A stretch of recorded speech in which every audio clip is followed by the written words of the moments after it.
Hello, everyone. I'm your host, Deanna Jean, and you have stumbled upon the Deanna After Show with guest Melissa Rholfs, or Rholfs. Sorry, I don't know if that's, what is it? I don't know if that's actually how I say it. So I'm gonna paste this, let everybody get in. We will have Melissa around 10:30, so sit back, watch, and listen actually, because I'm gonna show you guys my my podcast actually. So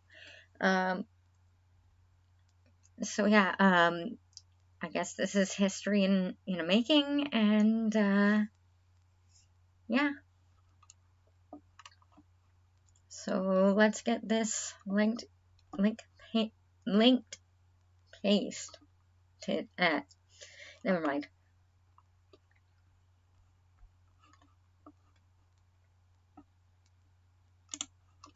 Okay. I apologize, everybody. And I'm sorry for the lagginess.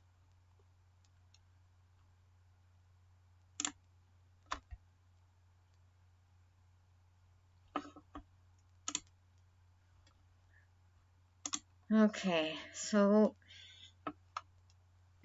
again, I apologize for the lagginess, and I'm also sorry for, how early this is as well. Most of you, aren't here and whatnot yet.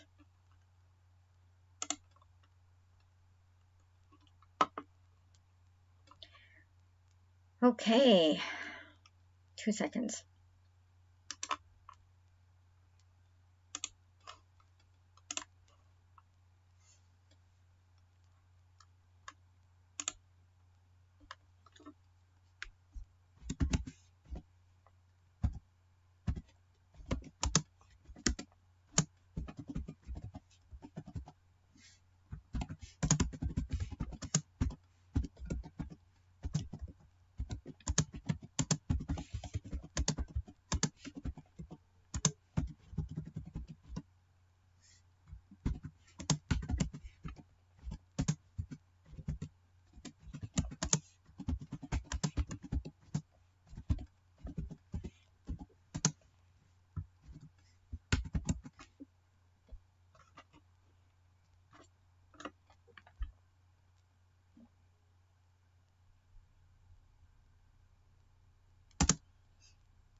Okay, let's get the show on the road. It's about 7:54 right now, so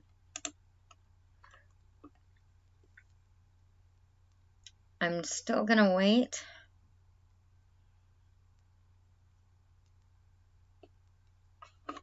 And see if we can get more people in. So here we go.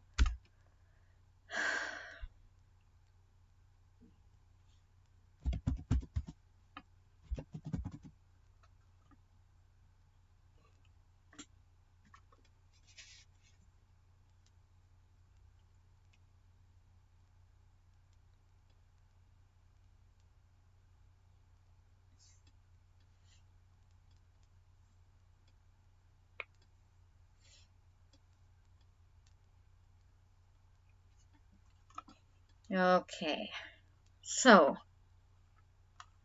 here's my episodes.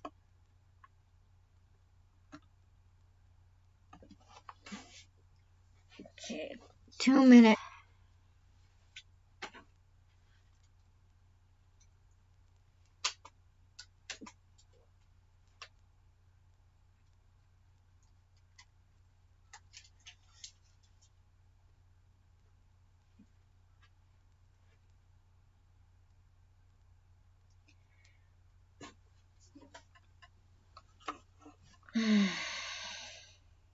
Okay.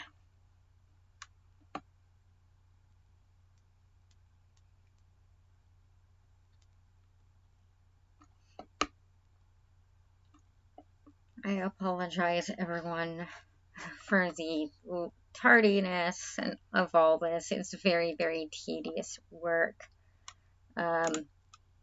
doing these after shows. Okay, so we are connected to the computer. So we are going to be going a little bit late today.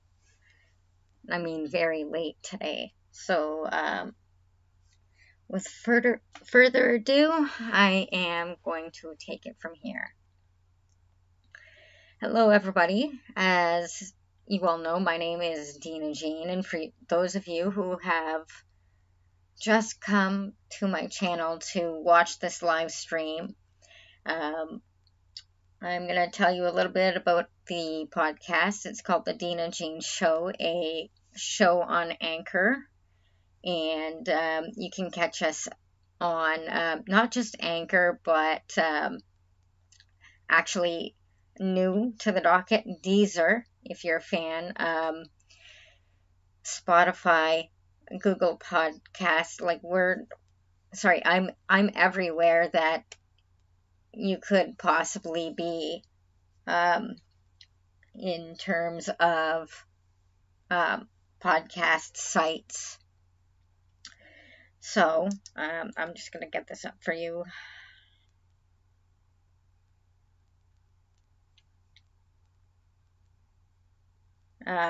So we will be using, for my interviews, my cell phone.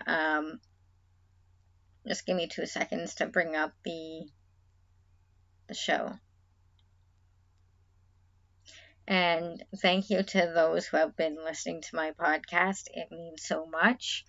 So with further ado, I'm going to play episode 2 of season 3, and we'll have a little bit of a talk about it, a little bit of a discussion, and do not hesitate to put your comments in the comment section of this podcast of a podcast, or after show of a podcast. So here we go, and let's play it.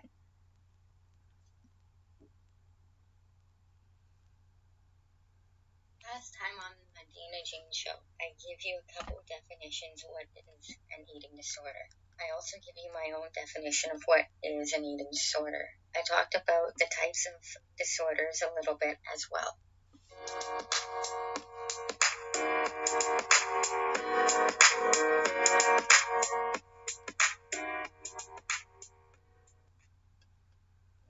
Deanna Jean Show. I'm your host, Deanna Jean. On today's episode, I continue to talk about eating disorders. I will be discussing the types of eating disorders, the signs and symptoms of each eating disorder, and I will be discussing what to do if you or anyone you know has an eating disorder. Okay, so I'm going to pause it right there for a second, and I'm going to talk about why these episodes are important. So these episodes are important because they're just stating off things that, for instance, learning about eating disorders, learning how to deal with the eating disorders, and I just thought that these episodes would be better in 3 parts, because if I go on and on and on and on, you guys aren't gonna want to listen to the podcast. So I've done it in 3 parts. So this is part 2. If anyone here who hasn't heard the first one, go back and listen to the first one, and all of that. So these episodes are to help others better understand what people with eating disorders are going through, and it's to help others also to change their views on what an eating disorder is. It's not just, it's not whatever you pictured it in your mind, is what I'm trying to say. So with further ado, I'm going to play the rest of the episode, and we can talk about the whole episode, and then we'll move on to episode 3.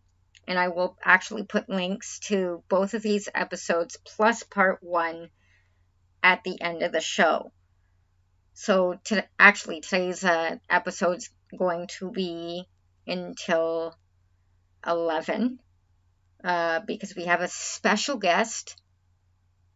And so here we go. When talking about eating disorders, or when others think of an eating disorder, they often think of someone who refuses to eat. In fact, there are many different types of eating disorders. They include anorexia nervosa, bulimia nervosa, binge eating disorder, and eating disorder not otherwise specified. Today, I will only be talking about the 3 main ones: anorexia, bulimia, and binge eating disorder. According to mayoclinic.org, anorexia is an eating disorder in which is a potentially deadly eating disorder. Anorexia is characterized by a refusal to maintain a healthy body weight, an obsessive fear of gaining weight, and a distorted perception of weight and shape. Some of the symptoms of anorexia nervosa include refusing to eat, denying hunger, negative or distorted self-image, rituals such as cutting food into pieces, refusing to eat around others, and hiding or throwing away food, and feeling overweight, even though there is major weight loss. Mayo Clinic also defines bulimia nervosa as an eating disorder in which is characterized by the restricting of food intake for a period of time, followed by a major overtaking of food or binging period that is often followed by feelings of guilt and low self-esteem.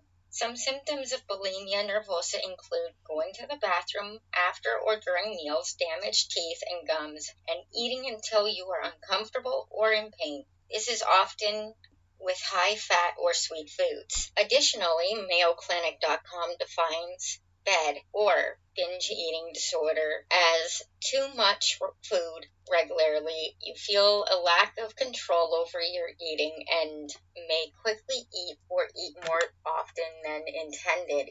even though you aren't hungry, and you may continue eating even long after uncomfortably full. Some of the symptoms of BED include periods of uncontrolled, impulsive, or continuous eating faster during binge episodes, and frequently eating alone.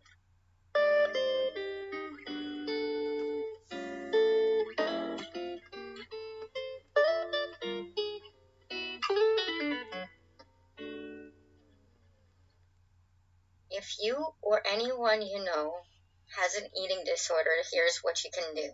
For anyone who is struggling with an eating disorder and wants the help, my recommendations are as follows. 1. Call your doctor and make an appointment immediately. When you are at your appointment, make sure to do the following. A. Ask loads of questions. This includes medications. B. Tell your doctor that you don't want to see your weight at weigh-ins. They should weigh you backwards. C. Ask your doctor for information about A1, the different recovery methods, A, B, about eating disorders. 2. Find brand new coping mechanisms to get your mind off of the eating disorder.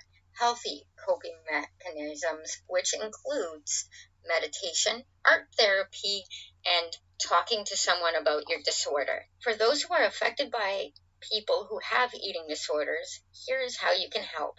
Learn about the eating disorder. Understand what your loved one is going through. Seek family counseling. Talk to your loved one about eating disorders. Help the person understand where you are coming from. Okay, so we don't need to hear the rest of that one because it's just giving you my general information. So the reason why I tell you to, give me a minute. Let me look at okay. So what you can do if you or other people have eating disorders is what I just said to basically, to support them, to figure out what you can do to basically, help them understand what you're going through. And with all that, anyways, so the more that we understand what other people are going through with eating disorders and how to deal with them and how you can deal with them, is, just better understanding the eating disorder. Now, I've actually, again, suffered from an eating disorder. I'm still suffering, I'm still gaining weight, and I'm still trying to deal with my issues towards food and weight and my image, and I'm trying to get there. I'm gonna make note of this. Our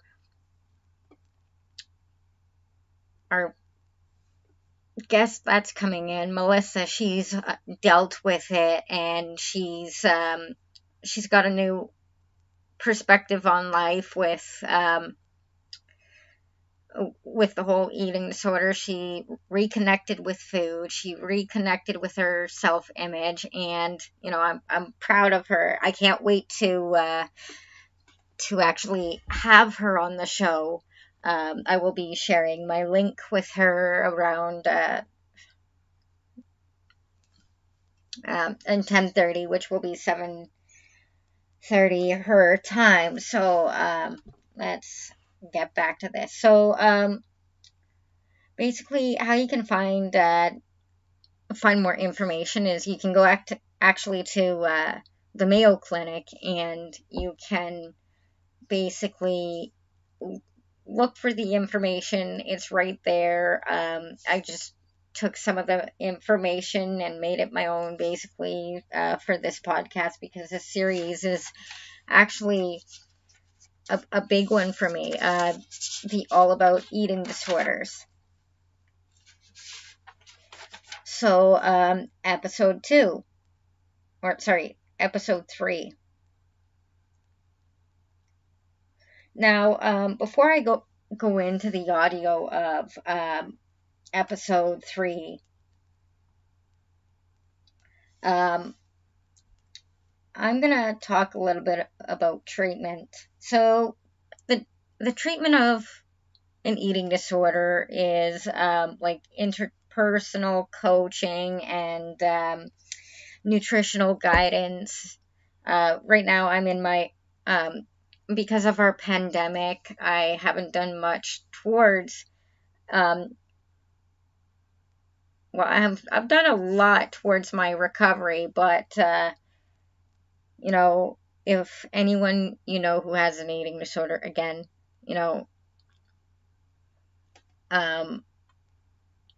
you can comment here and be like, hey, I want some help, I need some help, can you help me? Even reaching out for some information, that's a big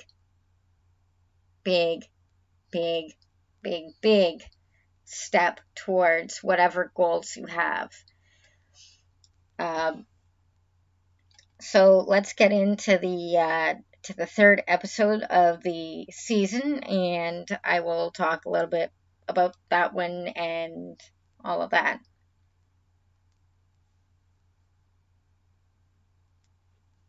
Last time on the Deanna Jean Show, I discussed the types of eating disorders, the signs and symptoms of each disorder, and I discussed what you can do if you or anyone you know has an eating disorder.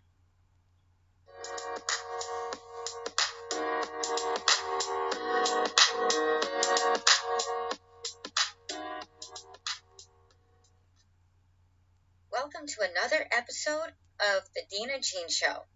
I'm your host, Deanna Jean. On today's episode, I will be discussing the causes of an eating disorder treatment, related links and information to find out more about eating disorders. There is no single cause of an eating disorder. People who are susceptible to eating disorders are people who have psychological or emotional issues such as low self-esteem, perfectionism, and anger or loneliness, which may be a contributing factor to the disorder. Interpersonal factors could be a contributor as well. They include a troubled family life, abuse in the home, personal relationships, difficulty expressing emotions and feelings, and a history of physical abuse and sexual abuse. Another contributor to eating disorders is the unrealistic promotion of images and goals by the media. Researchers are still studying the possibility of eating disorders being biological or biochemical. Some people with an eating disorder have an imbalance of chemicals in the brain that controls hunger, appetite, and digestion as a result of the disorder. The treatment of an eating disorder needs an interpersonal approach. This is the best method towards recovery. This method includes psychotherapy, nutritional guidance, individual groups, family counseling, meditation, and sometimes hospitalization. Okay, so I'm going to go into the causes and physiology. So when I talk about,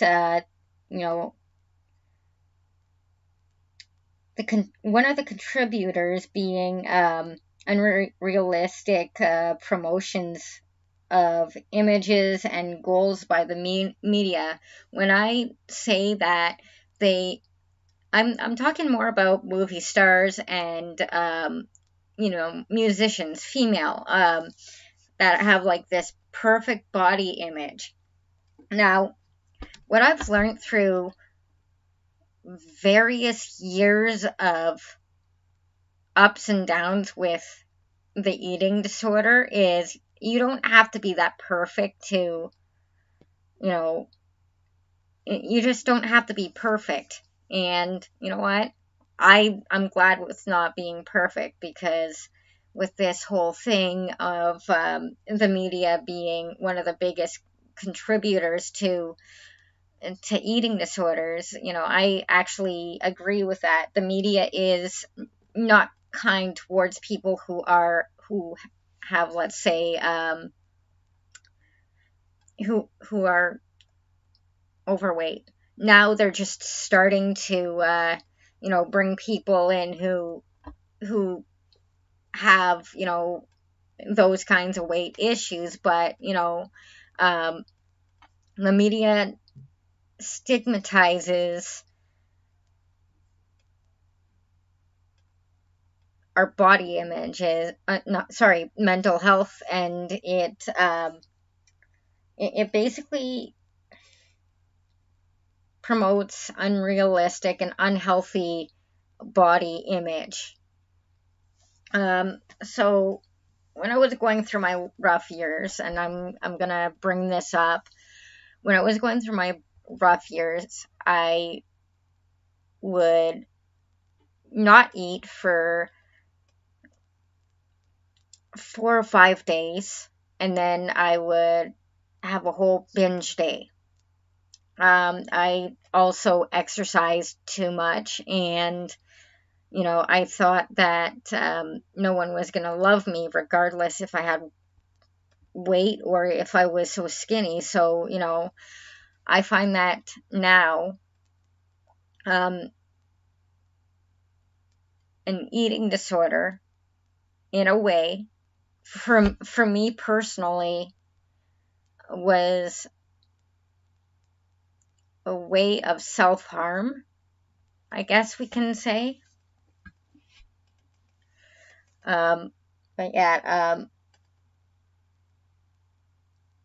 I also had other kinds of problems, like family problems, let's just say, and they were a huge contributor to how I viewed and valued myself. And nowadays, I just find that that's not really my story right now. It's not really me, and I'm gonna say a couple of things on this. Basically, if you're not feeling comfortable and there's a toxic relationship in your family, let that relationship go, and just basically let them go, let the past go. If it's hindering you, then it has to go. It really, really has to go. And I didn't realize that until like 4 years ago. I needed to release that relationship that was hindering me, that was, basically hammering me down. Okay, so let's say this pen is me, okay? And basically someone was, beating me down and emotionally, and I decided to just cut all ties off. So I feel more free than I did 4 years ago. So if you have any questions and comments about the show, just post them in the live chat here, and I will answer you guys as best as I can. And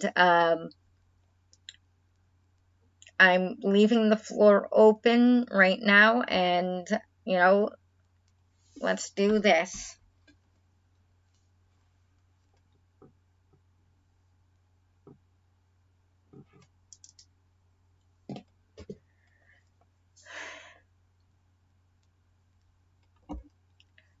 Any questions?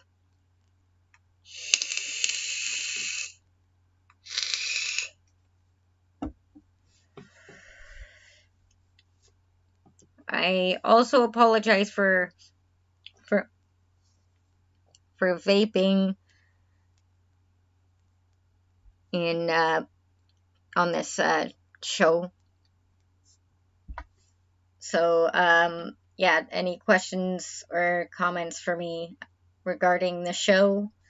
I'm here to answer them. I'm here all well, for most of the night, and then we'll get to our visitor that's coming in a couple of hours. Actually, I'm going to put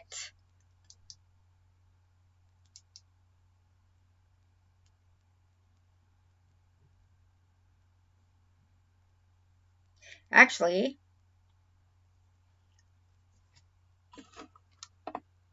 I'm going to do this 2 seconds, y'all. I'm bringing up my Zoom, and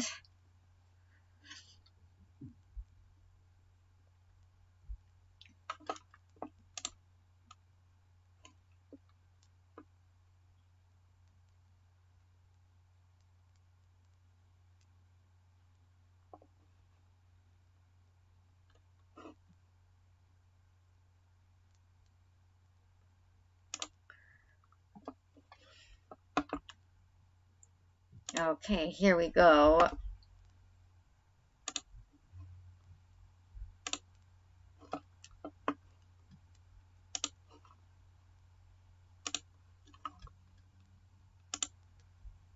Okay, here we go.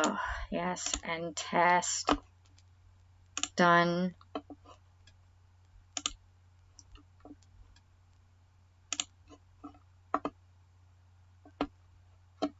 Okay, so give me 2 seconds.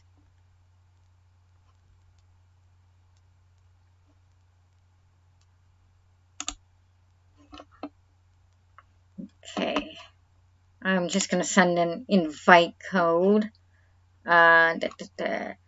Copy link invite.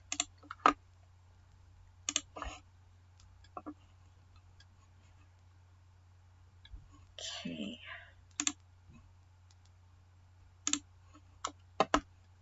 Okay, if you guys are interested in joining me, I'm on call for Zoom, and I'm taking these calls.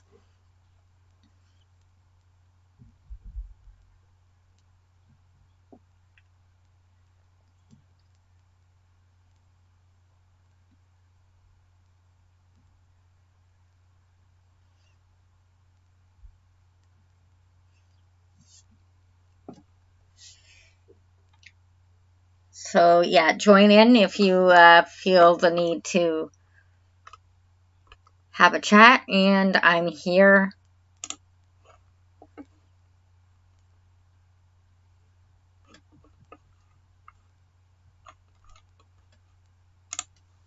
I'm going to also post this to Facebook.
Okay.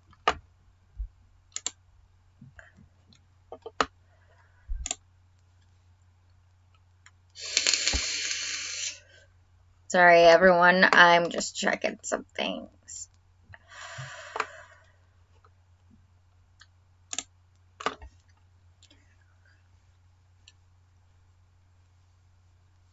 Okay.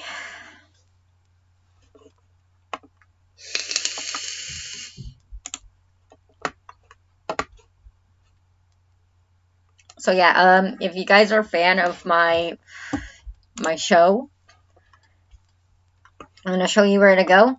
Okay. So you're going to type in here in the search. Okay. And you're going to go to the Deanna and Jean Show.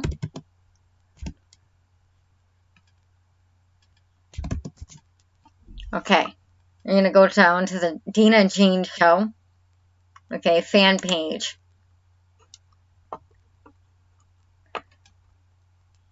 So we're going to go into, you're going to go into the page. Right now there's 5 members of the show. I'm going to be posting my YouTube or my link later in here. So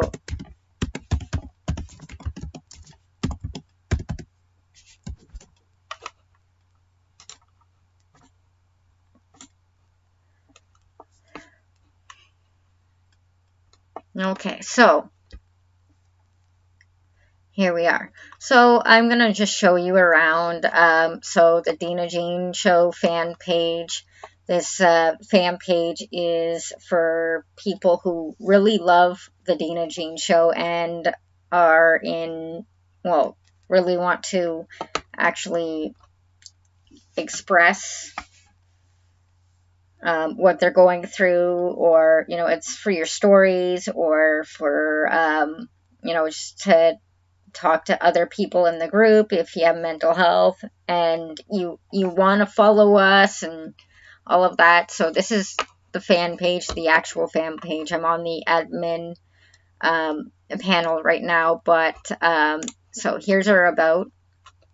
So again, it's a mental health group, and I did start it just yesterday, actually, because I'm trying to get more of a fan base and all of this stuff.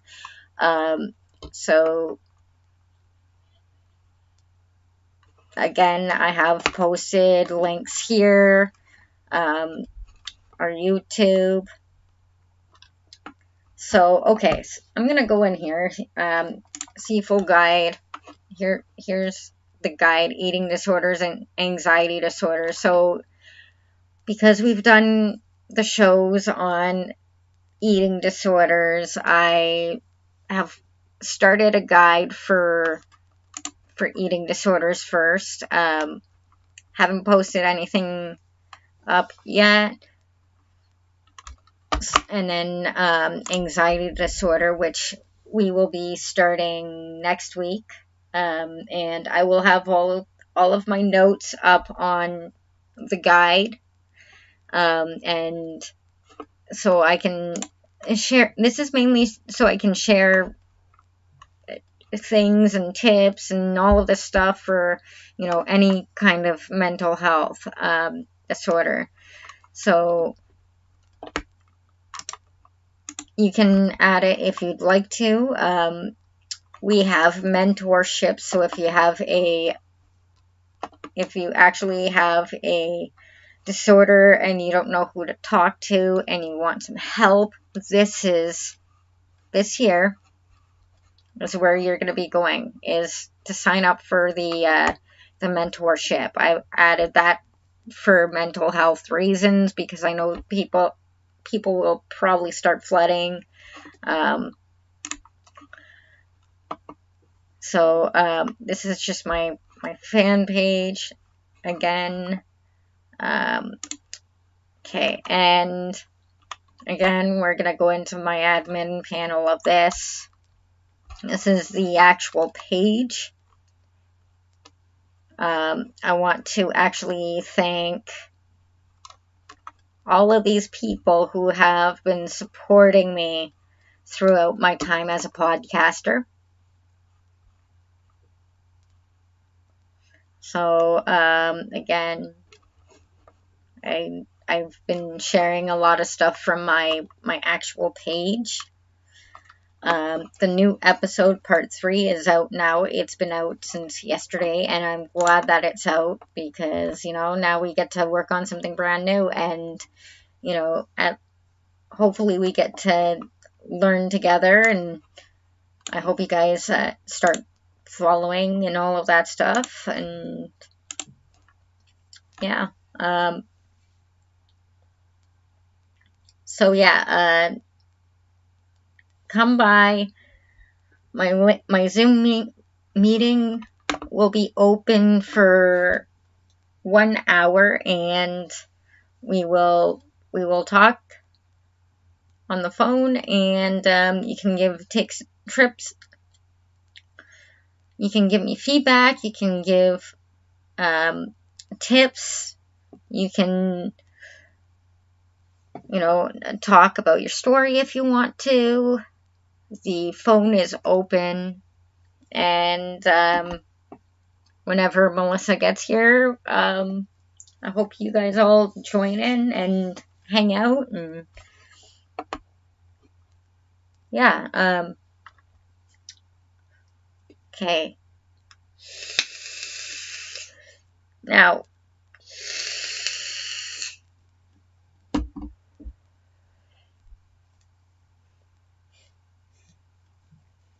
okay.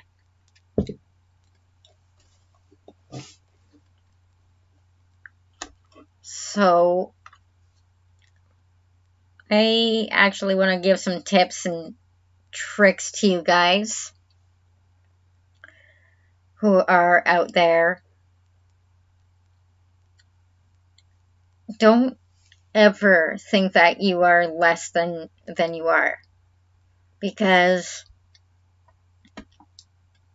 if you think less of yourself, the chances are, you know, your self-esteem is going to go low, and you're going to end up, you know, just things will go from here all the way down to here, and you don't want that for yourself. You know, I've thought of, you know, I've been thinking a lot about this lately, and it's been on my mind, and, you know, and just, if you think that way, you know, it's not going to be a good thing for you in the end. And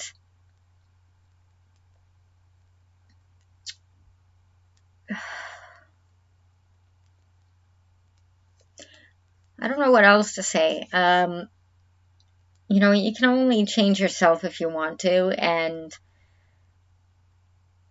if you're here and you're watching and you're like, oh, I want to help, I want to be around, you know, I want to do all this stuff, then, you know, hey, that's great. If you're there moping and being like, hey, you know,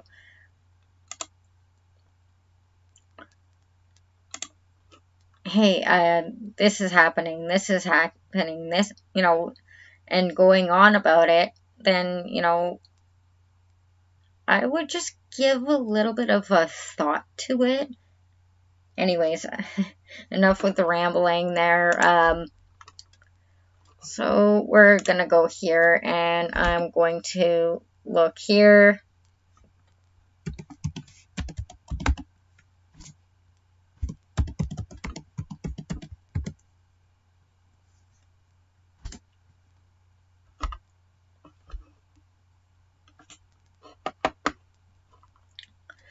Okay, so one of the sites that I wanted to... Oh, okay, awesome. That's Mitch. Hello? And give me 2 seconds. I'm bringing up a caller to the after show.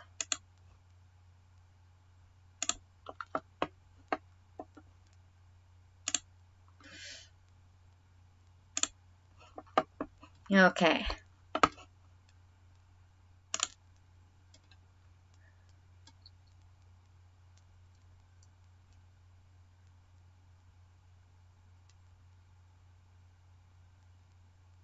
2 seconds. Hello? Hey, can you hear me? Yeah, I can hear you. How you doing? Not too bad, and you? I'm all right. Just finished up an episode of my own podcast. I seen you posted your link to your show on the book, so I had to call in and see what you had going on over here tonight on the after show. Definitely.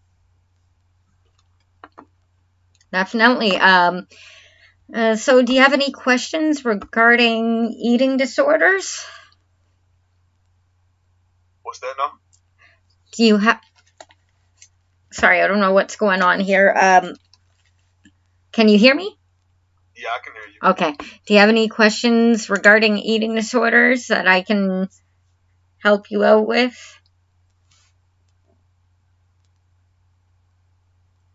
I don't have any off the head. I know me and you talked a few days ago or whatever about it. I really wish that episode the audio would have saved. I know. When we did it, that was a good one. But I mean, really, I just kind of wanted to know what. I know you was supposed to have a guest on this show, right? Yes. She'll be on at 10:30. Oh, okay. I don't know what time that is down my way. So yeah, 10:30 my way, 7:30 hers. So her name is Michelle Rholfs. Okay. How'd you link up with her? She answered one of my ads in one of the podcasting groups. Okay, cool. Yeah, I seen you give a description on her or whatever in your post. So it seems like she's been through it, knows about it, and definitely turned a leaf on it. Yeah. We'll be having her around 10:30 my time. What time is it there? It's 8:36 where I'm at. It's the same time. Oh, okay, I got you. Yeah.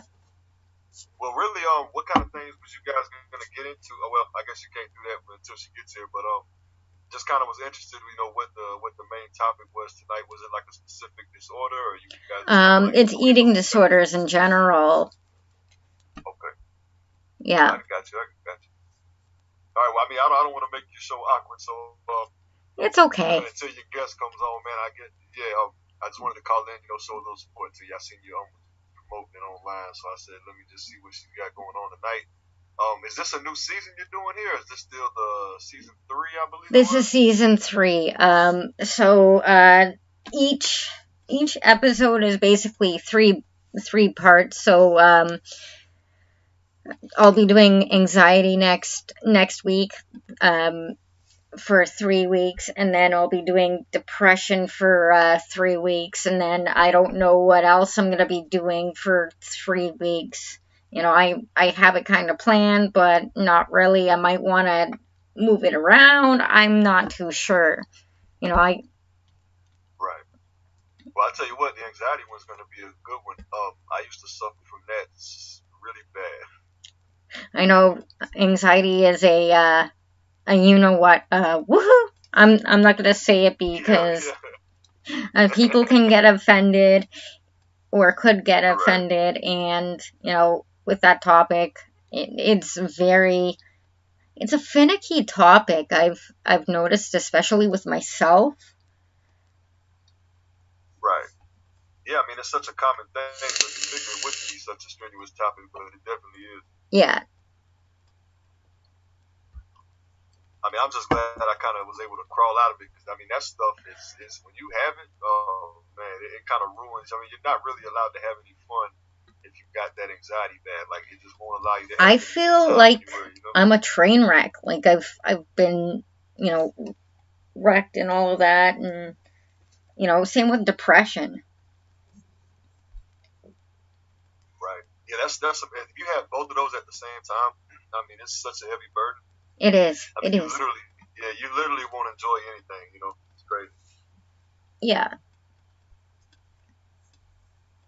Yeah. No, any feedback about the show? Yeah, absolutely. I definitely listen to your show, man. I do think you're very insightful, and especially you being a person that's actually dealt with these things and are currently dealing with, I don't know all of them or some of them currently. I Yeah, think you just got four of a them. whole lot of insight to. Right, right, right. Yeah, I think there's a lot of insight that you put out there for people that are going through it, and I guess your story alone, since you have dealt with it yourself personally, it definitely resonates more with the audience versus some college degree doctor that's never actually dealt with it that has a degree and can come on talking about it. So people relate Definitely. more when it's personal. Yeah. Definitely. No, So you're doing a good thing. You're definitely doing a good thing. You're doing good work, man. Because like your show, your disclaimer for your show. There's a stigma out there on these things. So the fact that you're debunking those stigmas and telling people really what it really is, and it's good stuff, man. People need to hear that. that's true. That's true. And, there's a huge stigma around mental health and, especially eating disorders. I've noticed that people are like, oh, so you starve yourself on purpose? Right. I mean, I think that has a lot to do with Hollywood TV and movies, how they portray those kind of characters in those movies. Like Definitely. they make them look, yeah, it messed everybody's head up, man. Definitely. Definitely. And I find that with mental health in a general sense, it's not taken as seriously as the news. Right. And unfortunately, there's a lot of people out here nowadays that like to use Google and YouTube to find out about such serious topics, and you don't really know who's putting that information out there. Oh, You don't know how much they actually know about it, and it gets misinformed a lot. yeah, Those kind of there's a things. lot of information, especially about mental health and awareness, and that's why my Right. slogan is um, stopping stopping the stigma against mental health, and it's a big one. It's a big one. Right. I mean, I I got family members. They've suffered with all kind of mental disorders my entire life. And so I've seen it firsthand. It's a ugly thing when you have those kind of conditions, no matter what it is mentally, like whatever mental condition it is, just having even one of them can just like level you, and it's hard to pick yourself up out of that. But I do think you having these kind of conversations with your guests and you doing your show, I think you kind of I don't know if this is the right phrase, but like you kind of like humanize it to like it's not the end of the world. You let people know that it's not the end of the world. There is some light at the end of the tunnel, and I think they need to hear that. It's good for them to know that it's not over just because you're born or develop these type of issues. You No, can get through it. most conditions like eating disorders, anxiety and depression, and sometimes I'm not going to say PTSD, but there's a couple of other ones you can actually recover from with the right amount of help and the right amount of hospital help. And I actually it actually took me years to realize that I can be better, I can change, and I'm showing you, there's no you don't need to follow the stigma against mental health and wellness. You know, it all depends on what you want for yourself and what you need for yourself. You know what I'm saying? Absolutely, absolutely. And that's the thing about the message you put out there is that having these type of conditions, and especially if you watch a lot of TV and movies and things like that, the way that it's all portrayed, and that stuff can start actually making it worse for you if you really indulge in that type of stuff. And your brain's already in a sensitive state with those issues. So I mean, if you're just watching content all day that portrays it in a negative light, it's just gonna Definitely. like double down. Yeah, it's gonna double down on the suffering of that, and and it could cripple you. Like, and I don't like to see people crippled by that stuff because I mean they're not like aliens. You know what I'm saying? They just have they have some stuff going on in their head like everybody else does. But a lot of people are good at hiding it. Right. Some You're people only are a lot human. more. You're only Yeah, human. And absolutely. you don't have to be scared of change, and you don't have to be scared of, you know, what the outcome is going to be like. You just have to face it as it comes and deal with it, as it goes. Absolutely. I think me and you actually talked about this when we did our recording. You got to start looking at these thoughts that come with these disorders, or thoughts in general. You got to start looking at them like they're guests in your house. Like they have to respect, because your brain is in your body. It's your brain. You run the ship there. Now the brain's like the engine. It runs the ship, but you steer it. So you can control your brain. You got to get control of your thoughts and look at them like they're a guest in your house. So you have to learn how to make your thoughts respect your mind, your brain, so you get control of those. And once you start doing that, it's going to be a process. It's not going to happen overnight. But once you start learning to catch those thoughts coming in your head in real time, and you realize that they're happening at that moment, and you're able to catch it and put a stop to it, little by little, every day you'll get better and better at it until you're able to really gain control over those thoughts and really, really get some elevation out of yourself. Definitely, definitely. And with that being said,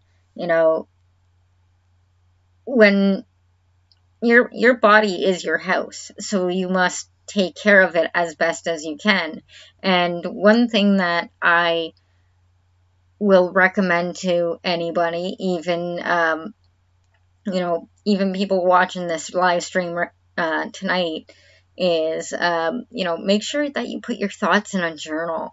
You can look back at it, or you can just throw it away after the journal's gone. But make sure your head is clear before you decide what you want to do. And if you want to change, you can change. If you don't want to, you don't want to. And all power to you, and all of that. Anything else you'd like to add? Yeah, man, you don't think I'm babbling too much here? I don't want to come in here and be all on your show and No, it's okay. It's okay. I've opened up the lines for the next hour, so anybody can call and talk about mental health and how it's affecting them, or give me feedback on the podcast. It's in the live chat if you want to join the chat as well. Okay. Yep. Okay, yeah. Well, I guess I can go for a little bit longer then, man, if you wouldn't mind having me a little bit longer. Go ahead. I think a real important thing, for listeners that struggle with these things to know is that, again, it's not the end of the world that you have it, and and you really have to want to change. Like, you really have to, and I'm not necessarily saying change is in just run out to some random hospital and some random doctor to get these random medications. I mean, like, really buckle down and be like, okay, I really want to change the way that my lifestyle is surrounding with this problem. So, and, you really need to sit down, buckle down, and do your own research, and find podcasts like yours, that put information out there for you. And you really just need to get control of, what you're really trying to accomplish in your life, and what you really want to do.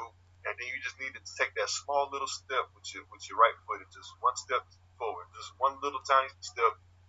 And then every day, just repeat that, and there's going to be bad days when you feel like you can't move. And on those days, those are the days you need to try to jump forward. Those are the days you really need to try to kick the door in and go. On the days your thoughts are starting to get too much for you, those are the days, instead of stepping forward, you got to try to jump forward and just say, man, I'm not dealing with this anymore. I'm in control.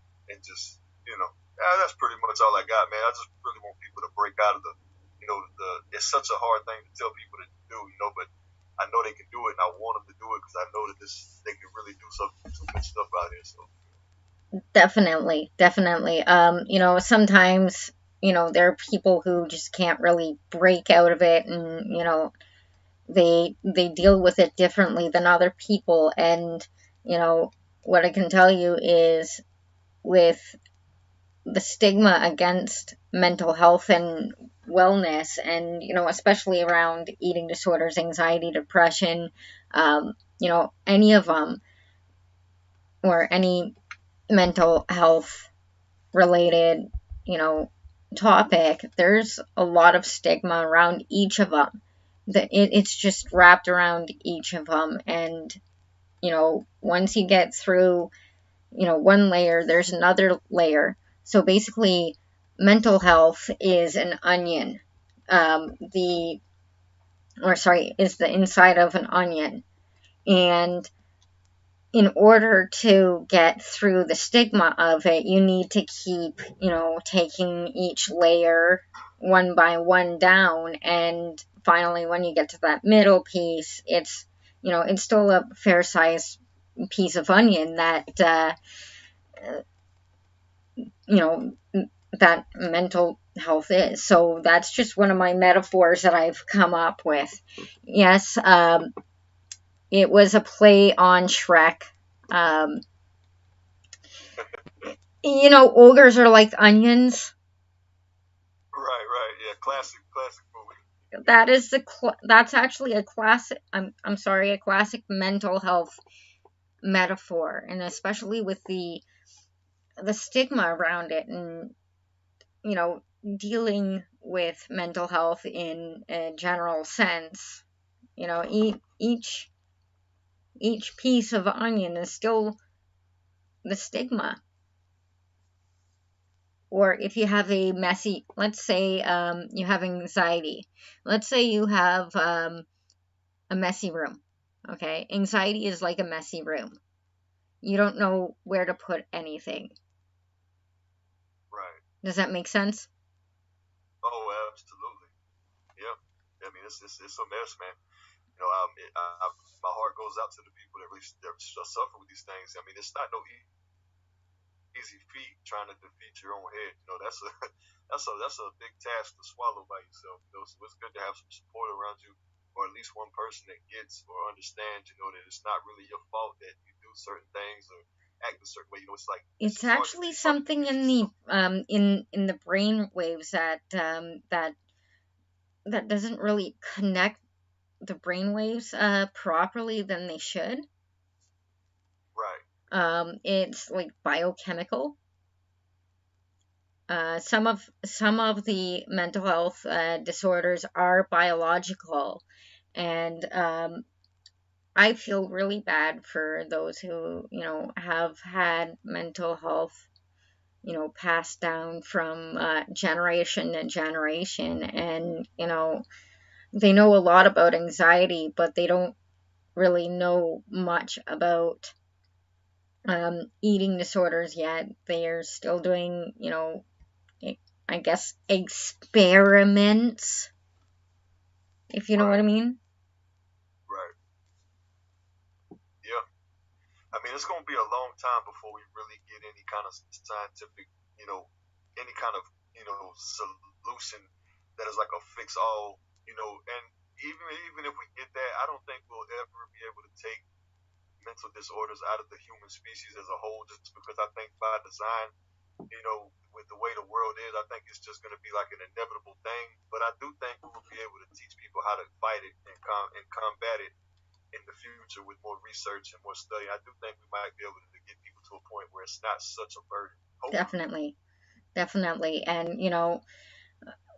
with the more research that people do, I'm sorry, with these internet-based searches, it's like what's going on. Some of it is misunderstanding or misinformation, or just miscommunication. And same with doctors don't know a whole lot about mental health in general. And I think with people who know and have mental health, we should be the ones to be like, hey, you know what? Um, why don't we educate you on what's going on with us, type thing.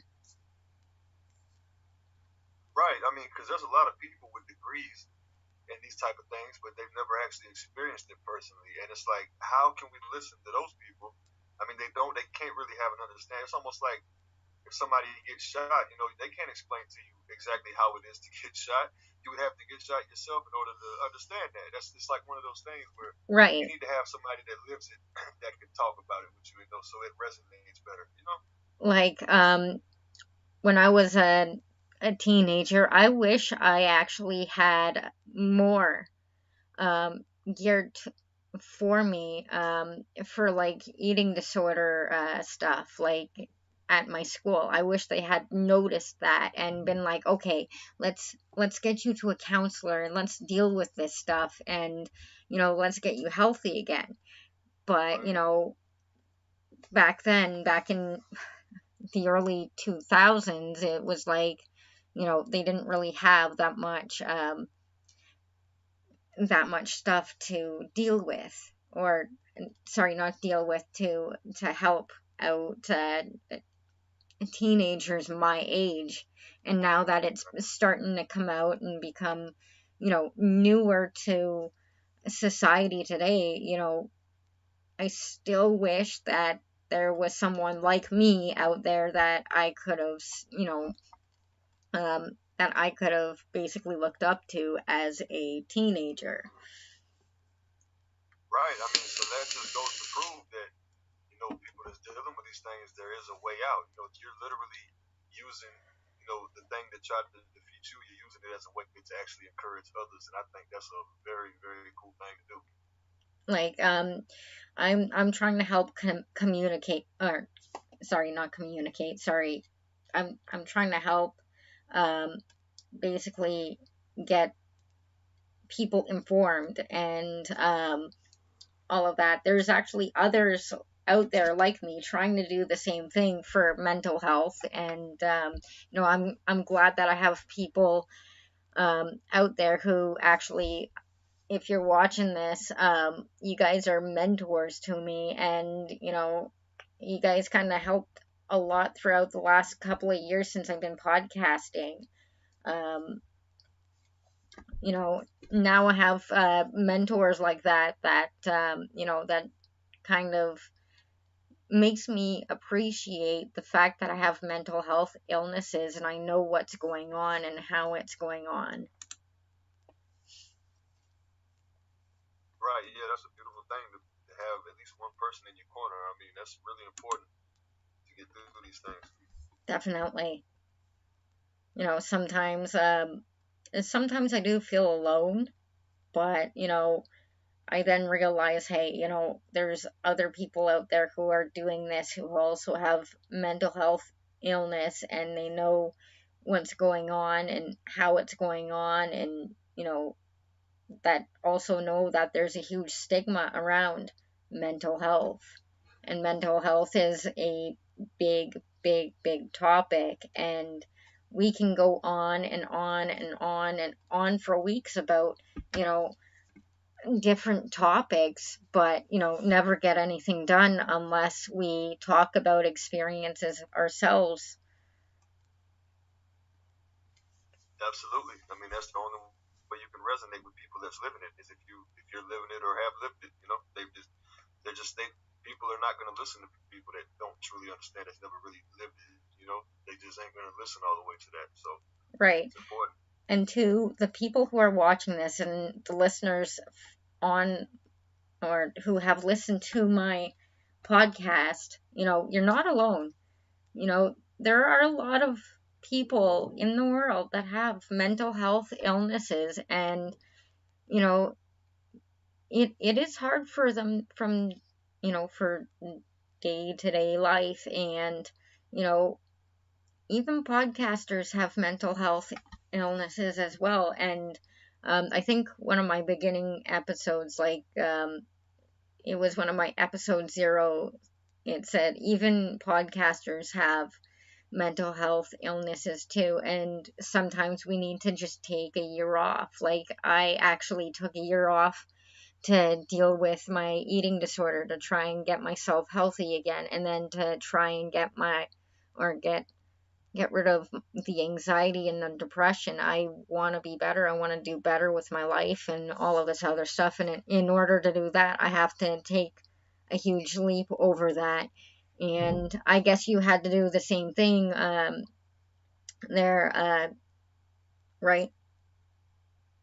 Yeah, yeah. Well, I go by the name Solo, but the Loner Lounge podcast, whatever you want to call me. But yeah, I mean, definitely, I've dealt with it myself. I lived in a bad state of mind for, God, I mean, ever since I was probably like 13 years old. So I just recently, within like the past year and a half, got control of it. So I mean, it's it's a long, long, bumpy road to get through it. Like it's rough. Definitely, it is a long road. Even I know that it's been almost 10 years. No, sorry.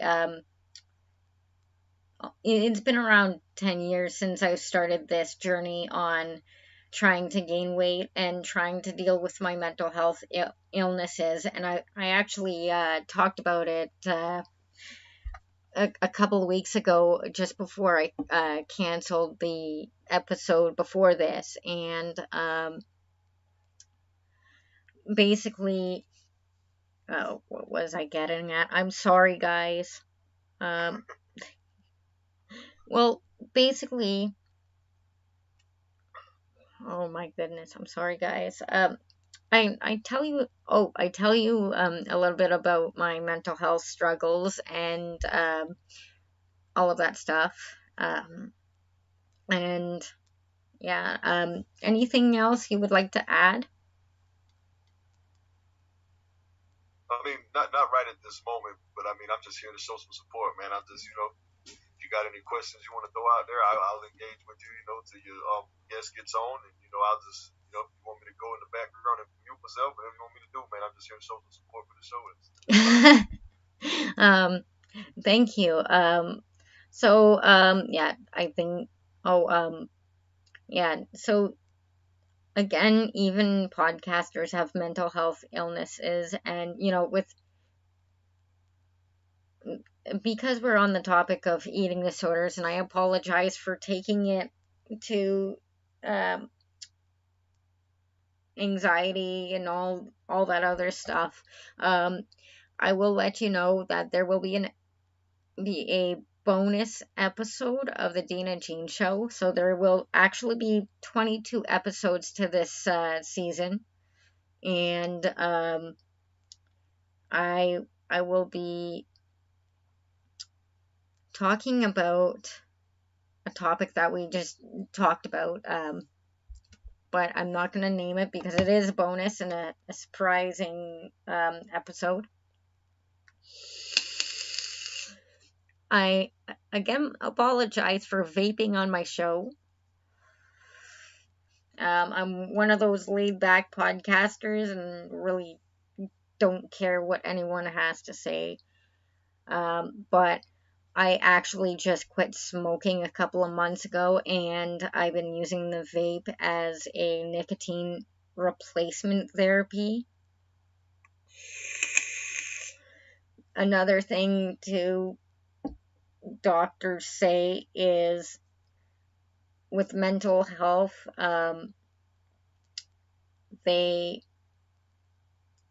what is it, they smoke or something like that, and I don't agree with that. You know, yeah, nicotine is addictive, but it's not a mental health thing. It has nothing to do with mental health. And yeah, I'm just gonna go in here. Come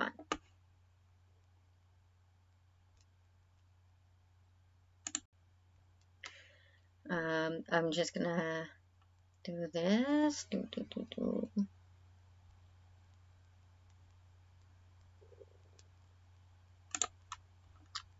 Okay. Oh, here we go.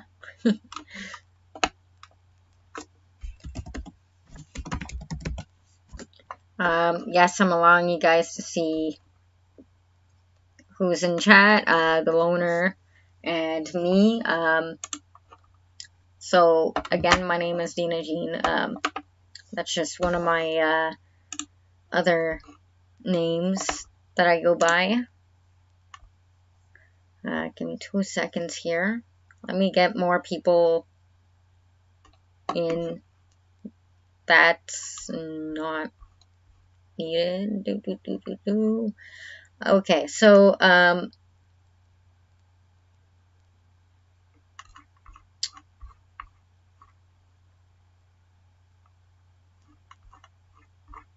I apologize for checking my Facebook on this. Okay, again, I'm just I'm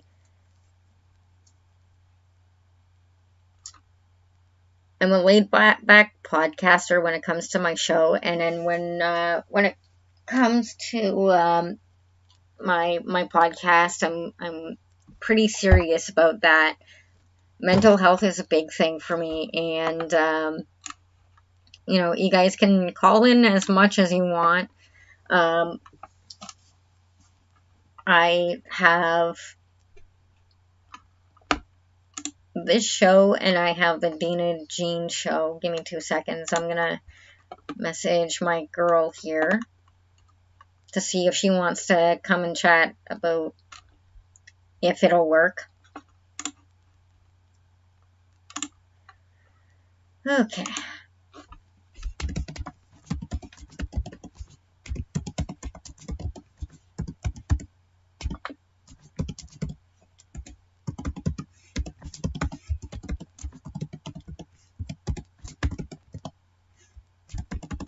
I'm trying to get in as many people as I can, just to talk about mental health and all of that stuff.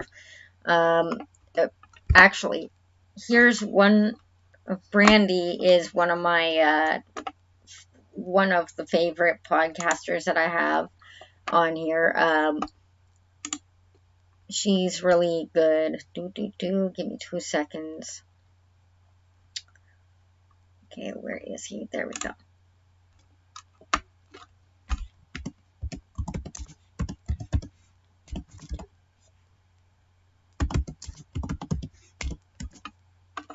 So, I have the Loner Ranger podcast on right now. I'm gonna just try and get a group chat.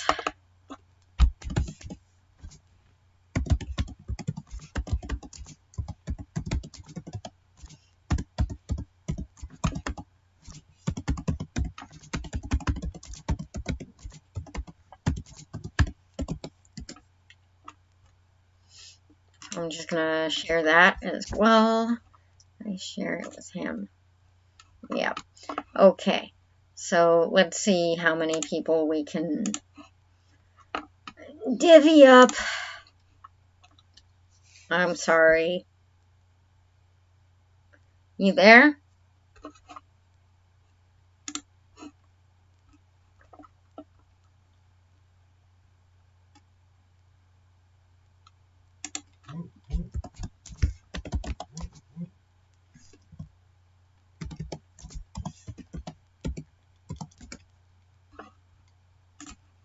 Okay, 2 seconds.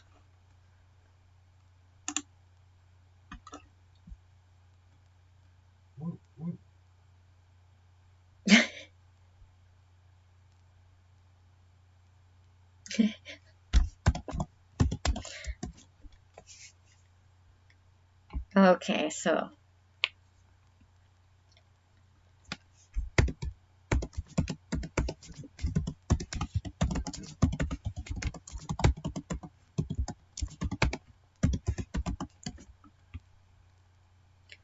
and I'm sorry, I'm not usually this disorganized. This was a spur of the moment thing.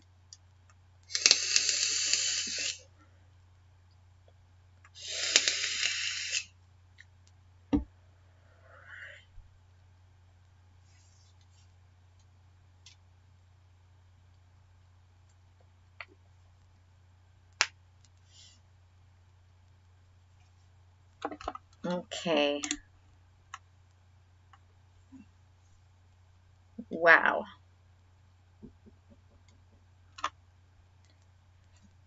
And thank you to who is watching my show.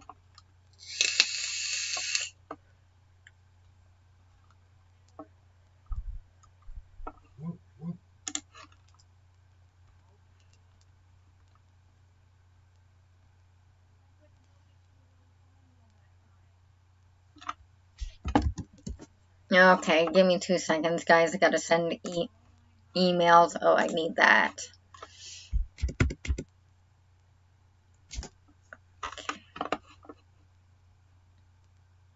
Really?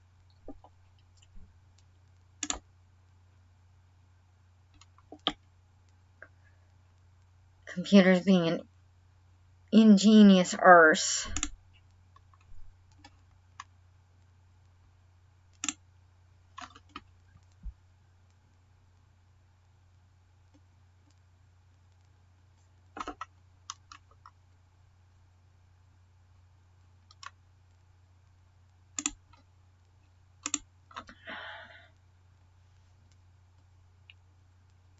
Okay.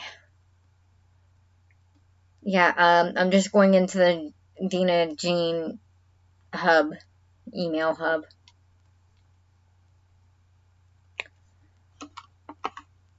Where did he go? Ah, there we go.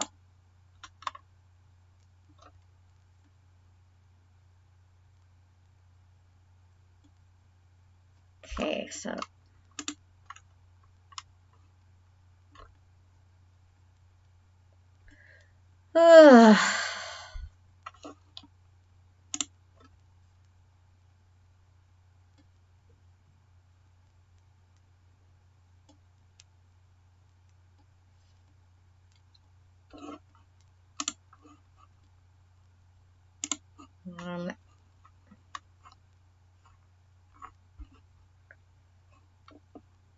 Q and paste.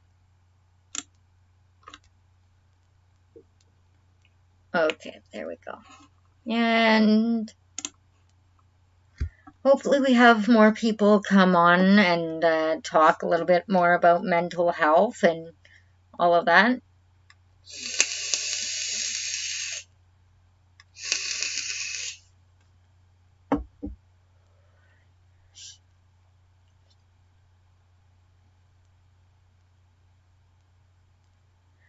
Okay.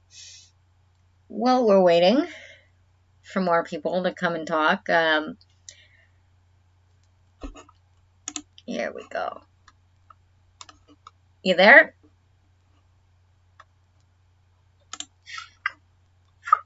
Okay. Hello, Mitch. Hi, guys. Hey. How are you? Oh, a little tired. I'm just reeling in hose. Just got done with the biggest extraction. My job, I lay soap down on the ground at a place 11 months out of the year. Okay. And then once a year, I come in and extract it. And tonight, I had to extract it. So I'm just getting done. So I got about 150 feet of hose line to reel in here. So I'm going to be putting you guys in the truck, and I'll be able to still hear you guys as I reel in hose line. Okay. Anything would you like to give feedback about the show? Of course I would. You're on air. Oh, about my show or your show? My show. My after show. Sorry. Yes. You know, your show has definitely helped me out a lot. You know, especially with the dealing with negativity, stuff like that. I struggled with that for a very, very, very long time with negativity, but I absolutely enjoy your show. Thank you. Do you have anything to say on the stigma of mental health? The stigma around that? I think it needs to be talked about more. I mean, there's a lot about mental health that most people don't understand. Especially when you're, you know, when you don't really go through many mental health challenges through life. Yeah. Like, I have a nephew, 8 years old, has high functioning autism and ADHD. Oh, and that is a mix. Yeah. I feel And bad so for him. he's had some good days, but I've also seen him on his bad days. And, you know, just as a, with me, I talk to him in a way that he'll understand.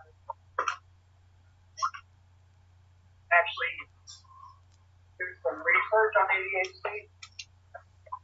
Not much autism. So I think the word needs to get out more, especially on mental health. Oh, I agree. I agree. Mental health is such, but most people don't really want to talk about. Yeah, I think that we need to talk more about it and educate people. Yeah. The more education, you know, especially in like you know, grade 6 to you know, to 12, you know, to talk about mental health. And you know, I know they have health classes, but you know, I actually didn't agree with one thing that the education system was actually doing. But when I think this was after I graduated high school, they were putting sex education classes into like grades 1 and 2 and up, and I'm like, yeah, that's not going to go well. No, definitely not. That's just a very bad idea at first. Definitely. You know, because they're young minds. Yeah, you don't want to, you know, screw up young minds at an early age. Yeah, exactly. I don't even think they put it in because they finally realized, hey, you know,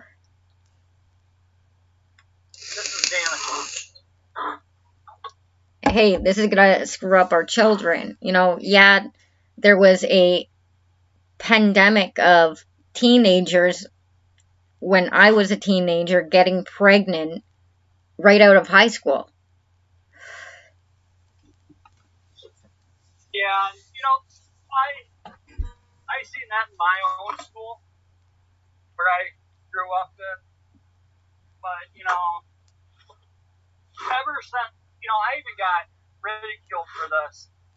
That I'm one of those guys who I'm waiting until marriage. True. You know, I mean, and I get ridiculed for that. Why need a bit? True. What? True. You know, I'm freaking still single, and it don't bother me. That's the way to do it. That's the way to do it. Yeah. No.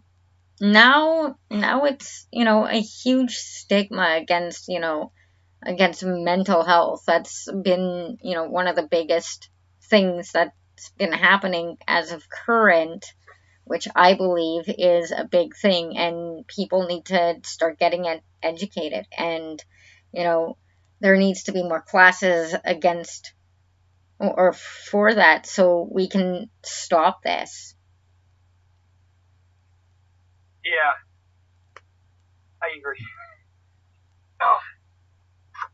You know, and the more that we can change the, you know, what's going on, the better it'll be, type thing. Yeah, I mean, I think a lot of it too is if we get more people educated about what's, you know, going on. I mean, talk to people about mental health, you know. I think the stigmas will fall. You know, as soon as more and more people come out and start speaking out and saying, hey, you know, this is what it actually is. Definitely. You know, you heard don't judge the book by it. Don't judge the book. You know, and cover. If we can get people as young as, in grade 6 and up, educated about, mental health and how mental health can, affect a lot of people, the better we can, kind of manage what the stigma will be, right? Yeah. And, that's why, like, when I found out that, I'm still educating myself and, learning about what my nephew has. I'm learning about that. I mean, I tried to learn. I actually have a biological brother who has. Yeah, I have a biological brother who has ADHD. Actually, I have 2 of them who have ADHD, and a sister who has ADHD. Actually, the funny part is it skipped me, but I got everything else, including an eating disorder on top of that. And, I've been educating myself on that and a lot of other stuff that, my family history entails. And that's one thing you have to do, is you have to keep an open mind, especially, with the whole stigma around mental health. Actually, people are more closed-minded about what's going on with mental health and wellness, and that's what I'm finding as the stigma.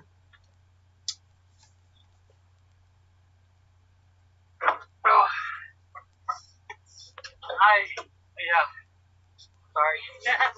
It's okay. These hoses are beating me up tonight. No, as I said, we got to keep educating ourselves and, keep sharing the truth about what's really going on, because I think most people look at mental health like, oh, there's something wrong with you. We need to stay away from you. Right. It's well, like, if we're really and truthfully honest with ourselves, I say 99% of us have mental health problems. Something. Yes. Exactly. Like, even with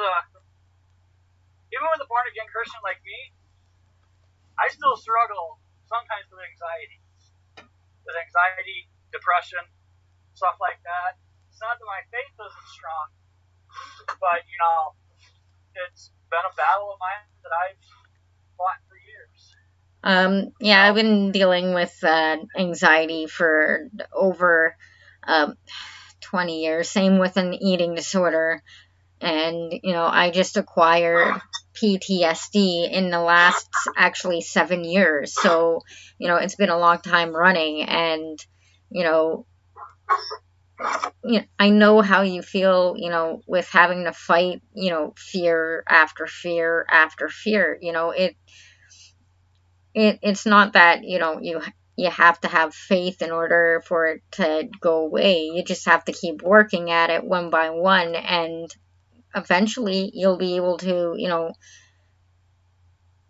work towards a better life if you want it. Yeah. Oh, yeah. And, I was born and raised to be a perfectionist, and so I tried to do everything perfect. Only to realize I'm not perfect. You don't have to be perfect. You're only human. Any means. You're only human. Yep. And I was beaten in the head to be a perfectionist when I was probably about 4 years old. I was raised to be a perfectionist, and that's been my life struggle, is finding out, you know what, I'm not perfect. I'm definitely not perfect. Definitely. And I praise God that I'm not perfect, because then, it's by grace. It's God's grace that I'm standing here, and it's by God's grace that I talk to you tonight about this. Well,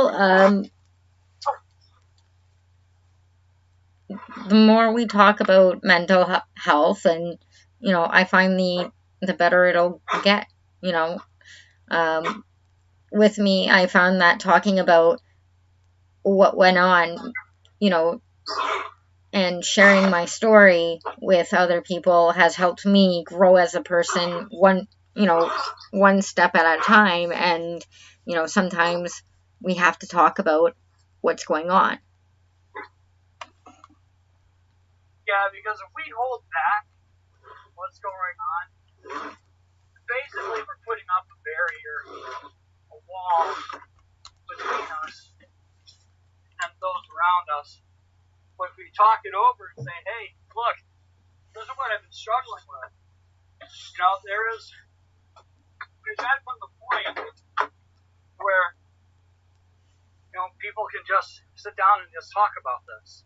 Because, as I said, the more that we talk about mental health and the more that we get ourselves involved, I see the stigma going to be ending within my lifetime. I try to, think positive about that, and I'm like, if only there was a way. You know what I mean? I mean, I was a little bit about my story here. I was the one who was always picked on in school. And actually, it was kind of funny. It didn't stop until after I graduated high school. But after I graduated high school, I went to my 5-year class reunion. Here at the last bar of the night, this is when I was heavily drinking. One of the guys came up to me. He was on the football team. And I was in special ed classes and all that stuff, so I was never really accepted by my peers. And in one night, every single member of the football team came up to me, gave me a hug, and said we had no idea on what a friend we lost out on. And they all were sorrowful that they're like, we ruined your high school career because we didn't allow you to play football. Wow. But yet I can go in 5 years later and talk to them as if nothing had ever happened. Right. Oh, man. I hope that you will share this stream with your friends later on when you get off of work. I'm sorry? I hope that you will share this stream with your friends after work. Yeah, most definitely, I will. I mean, if I'll be good for a little while. My batteries are like 8%, but I'll still be able to stay on for a little while longer. Okay. We will be around 10 o'clock. I will be sharing the same link, and then everybody, phone call time will kind of be off because I have a interview at 10:30 for the show. Awesome. Yeah. Well, I tell you, sorry I'm a little out of winded and a little out of breath. It's okay. You're at work. Really get these hoses is a lot of work. Especially True. when they don't want to cooperate. True. I love your show. I really, really do. I can't get enough of your show. It's as I said before, you have a gift. And for someone to step out and start talking about these situations that no one else will talk about, that takes a lot of guts and a lot of courage. Joe said the same exact thing. I praise God that you stepped out, that you were able to step out and say, hey, you know what? Let's talk about this. Let's share what's going on. Let's deal with it. Let's stop it at the tracks. right? Yeah. Let's Because, just, I like talking about this stuff because, as Proverbs says, one of my favorite verses of all Scripture is, as iron sharpens iron, so a friend sharpens the countenance of his friend. And, we need to talk about these things. We need to talk about, look, let's break the stigma. Let's break everything off.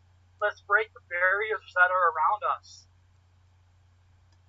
definitely. And let's love people for who they are. Because you know what? You're not going to find one perfect person on this earth. I'm sorry. True. We're all human. We all make mistakes. We all have different avenues that we have to go, and, God has a plan for us. I agree. Yes, he does. So, No, I mean, I am getting better, though. I mean,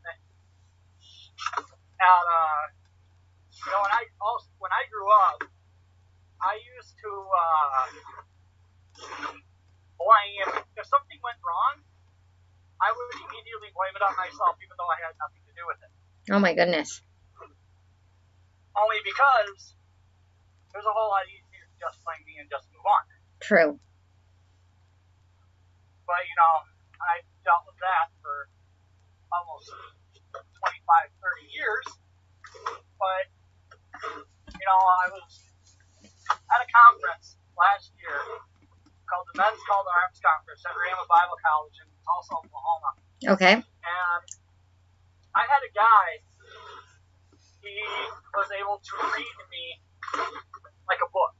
And he told me that because of the traumatic childhood that I had, all the abuse and stuff like that, that I suffer from PTSD. Oh from all the no. stress I dealt with as a young child. Because he's like, I can see it. And so, I'm still learning. I mean, that's why I don't really share with people my story on how I got, bullied, beat up. But, I believe me talking with you is the beginning of a step in my healing process. Right.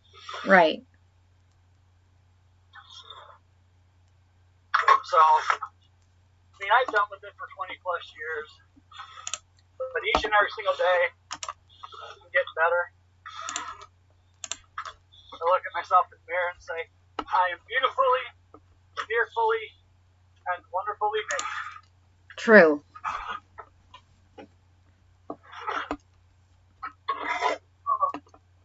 No, I do appreciate you letting me talk to you about this. Oh, no I problem. never really opened up before to other people about what I suffered as a child.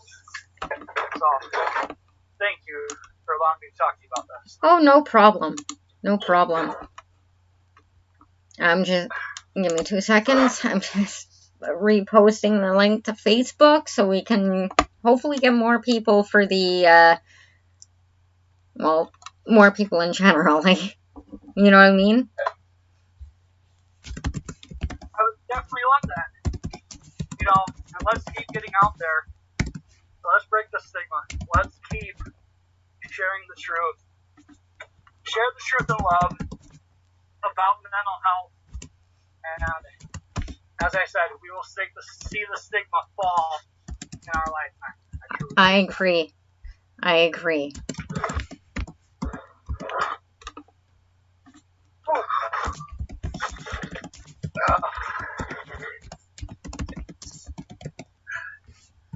Almost done.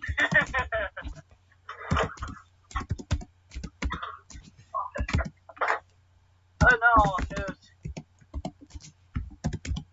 I just hope that more and more people come to your show and get a lot of hope and encouragement, because I sure do. Thank you. Thank you. 2 seconds. I'm trying to. Oh my gosh.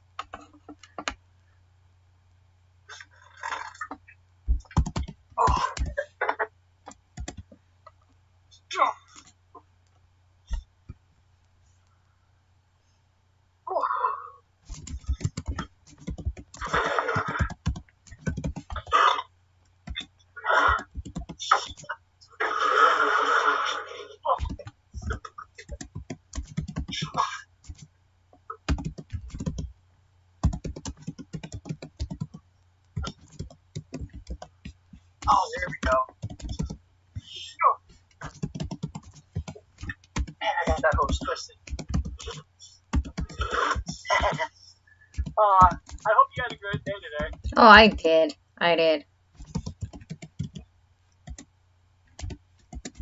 Oops. So did I. Just finishing on. As I said, got the biggest, one of my biggest jobs. But let's go through it. Oops. That's no, not what. Like as I said, we just gotta keep talking about mental health, and people will be on board. It's just something that most people don't like to talk about, but Right. It is. It is. Copy link. Sorry, I'm kind of having a little bit of technical No! I'm having technical difficulties with this stupid mouse. It's being a D-I-C-K. I know y'all can spell.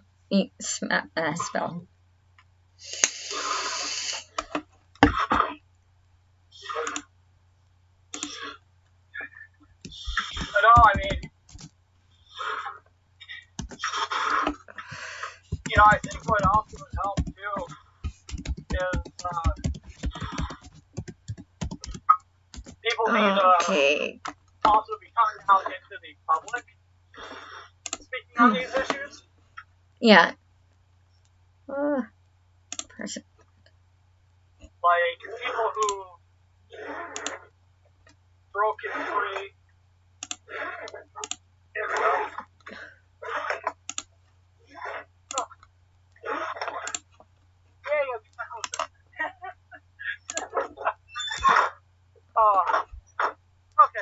I'm sorry about all that. It's okay. I will have to leave the two of you in a moment. But yeah, thank you guys for sharing your feedback and being on the show. So yeah, thank you for having me. No problem. Hello.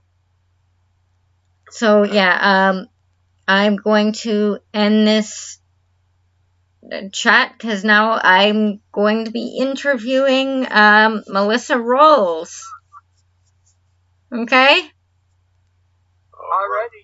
You guys have a great evening, alrighty? You too. You too. Alright, bye-bye. Okay, bye. Yep, bye.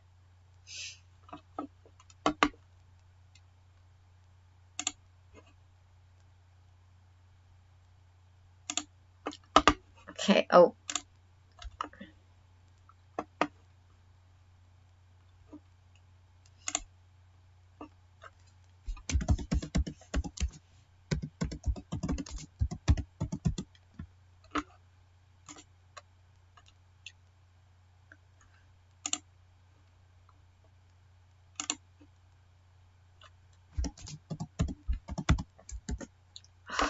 Wrong link.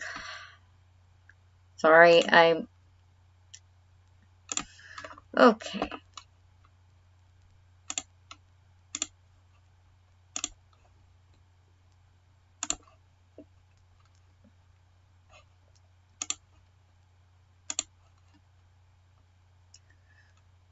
Okay, so we will be having our guest on momentarily.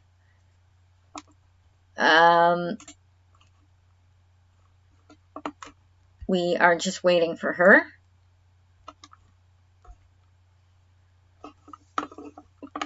Okay, so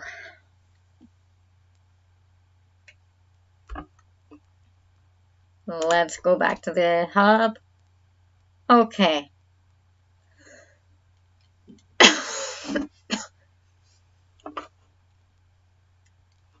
So she should be here any moment and all of that. So what else on the docket do we have? So that was a last minute detail. I guess I hope you guys like the way the show is going. Just give me feedback in the comments. So before Melissa gets in here, I am going to say this. Our interviews are just laid back. It's just conversation, one-on-one, and so on and so forth. Now, this is a new thing for me to say and all that stuff, or to be a part of this. So yeah, I hope you guys are enjoying yourself. I hope you guys are chilling and having snacks and watching me do my thing today. It's been a long day getting ready and preparing for this interview. Now, I'm going to say this. If you guys want to be on the show and you want to share your stories here on the Deanna Jean Show or the Deanna After Show, comment your name here or find me on Facebook. All of my links will be in the links or the description below this podcast or this after show, and you can find me on virtually any platform, including Deezer, Twitter, Google Podcasts,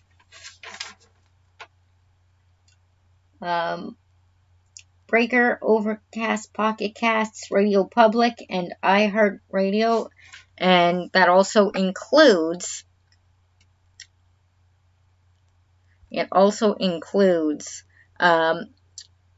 Anchor.fm, and you can catch my show every Monday night. Okay, so every Monday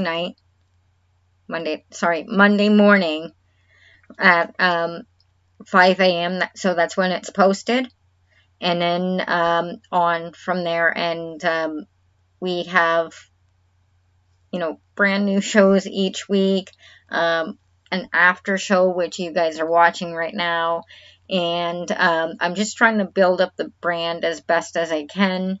There will be merch coming pretty soon. Actually, I'm going to show you the merch.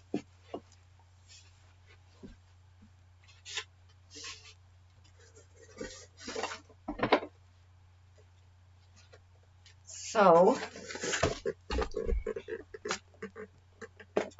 in this box, I have my merch. It's actually homemade merch.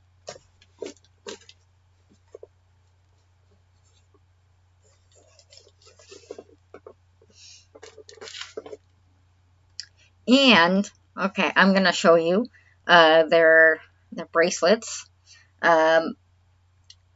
So I've been making these for the last couple of weeks, and I'm pretty happy to basically show you the new product merch that will be available in, I'm not too sure when this product is going for sale.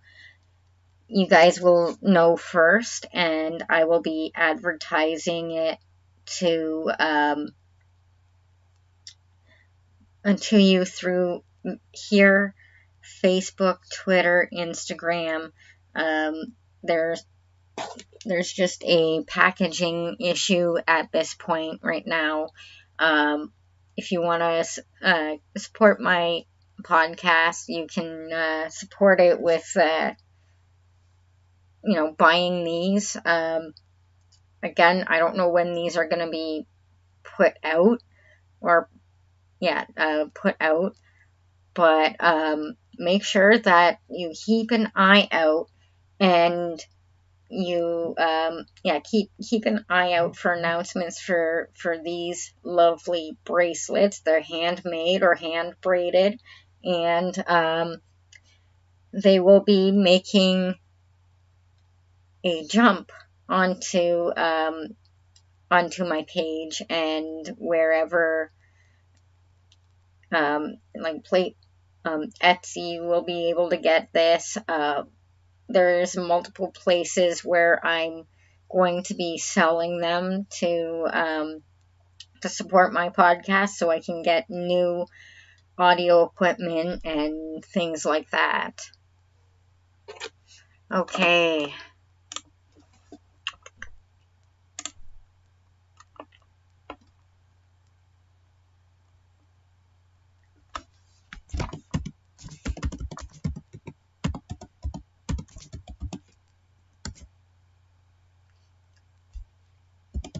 Sorry for my atrocious writing today.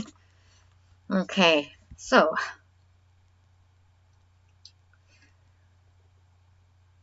hopefully new merch coming soon. I'm hoping a month. It's just I want to make sure that I have loads and loads just in case.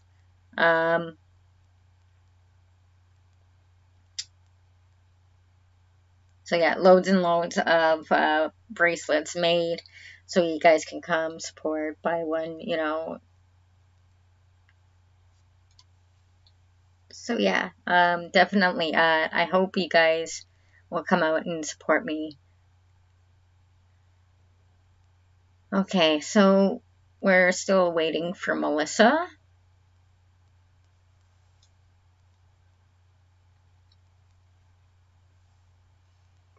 Sorry, guys. Let me see what's up. Okay. I apologize. Okay, so yeah, no, we're just still waiting for Melissa and all of that.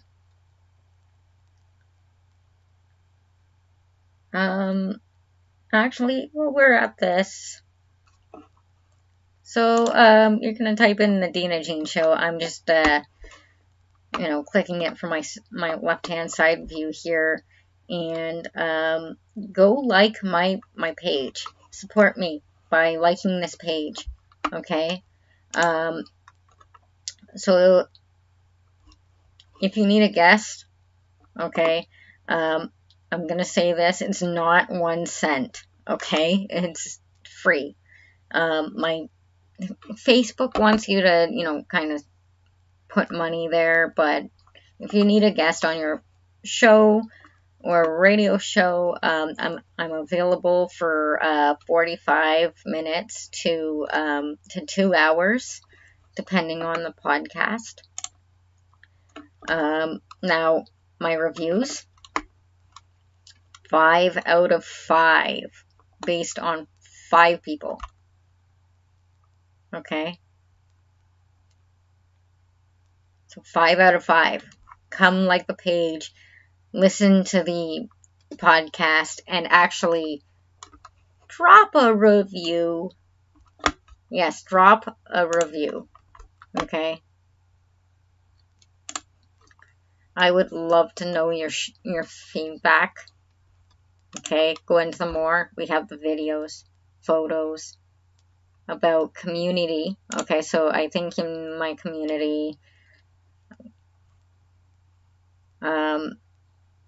yeah, we have I've mentioned myself. Well, I keep mentioning the page and whatnot. But, yeah, my community groups, you guys can actually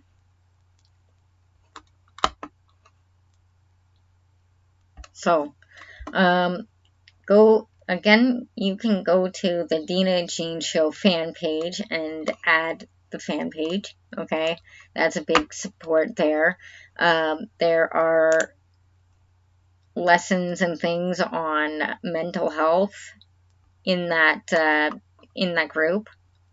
Now, we're not hiring. We will have events in the. Sorry, I will have an event in the future. Offers. I have no offers right now. But there will be eventually offers on the page. Okay, I'm just checking my Facebook, guys. Well, she is getting ready and whatnot.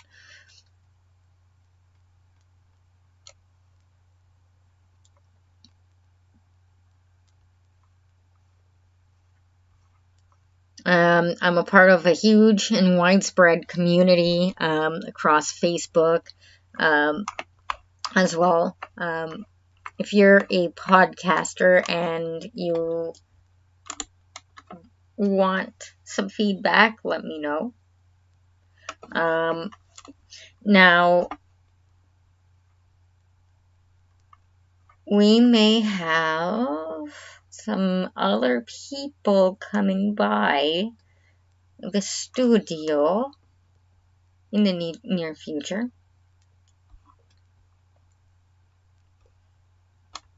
Oh yeah, I did. Yeah, so we're just waiting on Melissa now.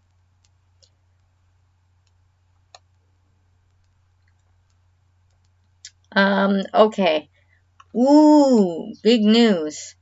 I'm going to announce it on, I think it's May 14th. 2 seconds. We're going into my...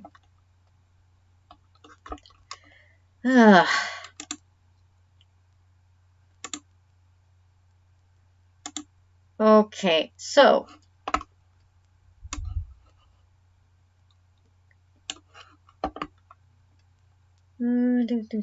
Okay, so on Friday, April 14th, I will be on Moments of Clarity with Tiffany Warner, and I'd like you guys to come and check it out. I was actually supposed to be on it, but we both had to cancel. So, yeah, we're gonna deal with that. Or not deal with that. We're gonna have a interview in the near future, and I'm really happy about that. I'm super happy. Okay. Still waiting on Tiffany. I guess I could tell you more about these bracelets. Okay, so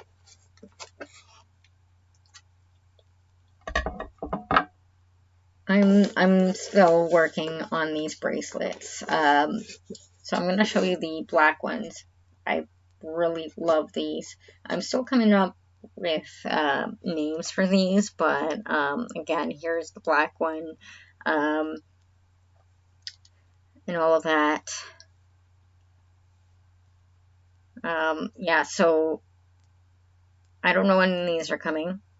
They will be here before July, and you will be able to buy them on Etsy, probably buy them in store on Facebook.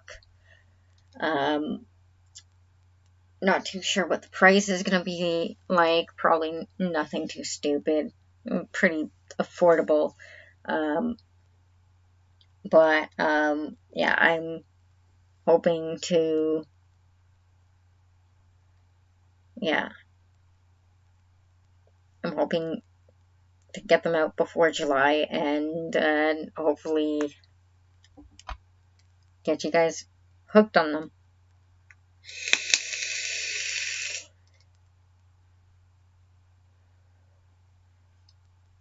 Now, I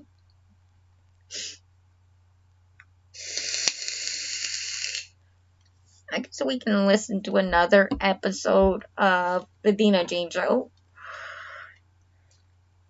Now,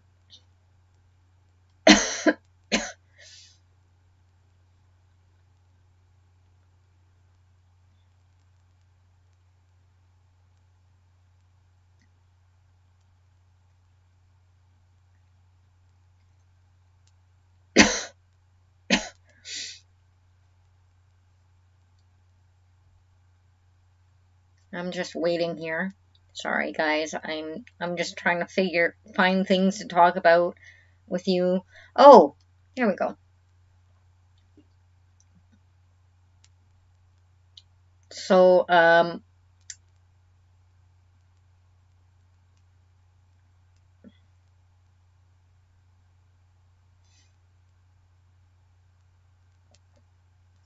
okay. So, Instagram. You can actually find me on Instagram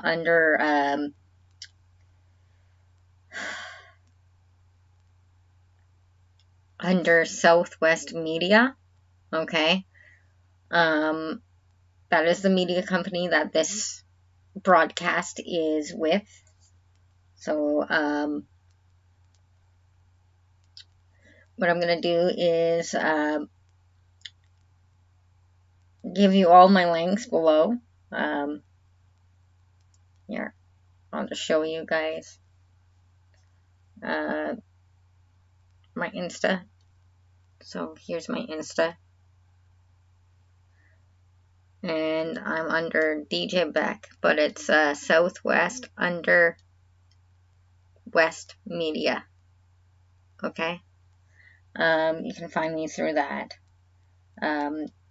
And where else can you find me?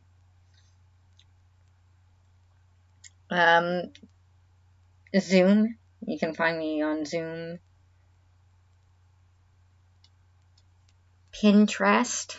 Okay? I use that one a lot.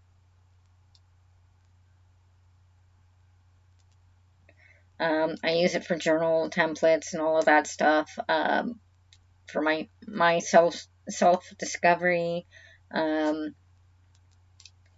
You can find me on Twitter. 2 seconds. I'm going to.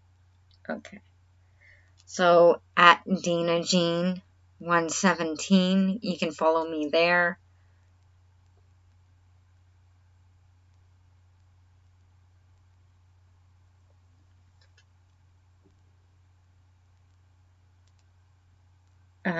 Where else can you follow me? On Facebook.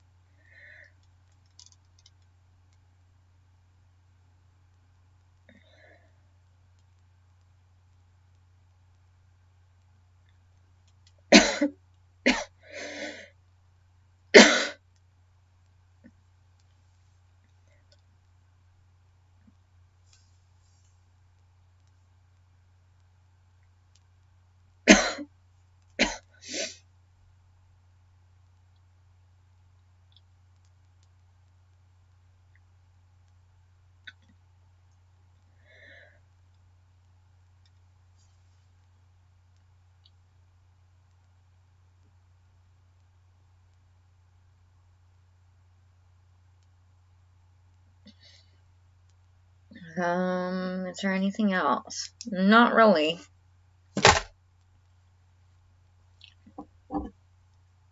We're still waiting for Melissa. She should be here momentarily.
Okay, still waiting. I'm sorry, guys.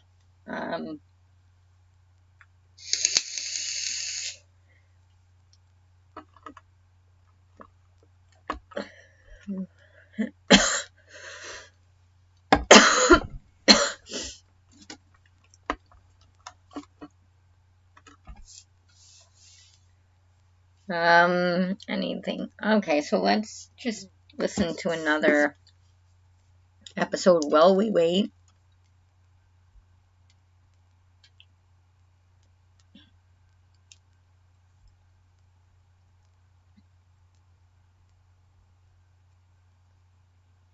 Okay,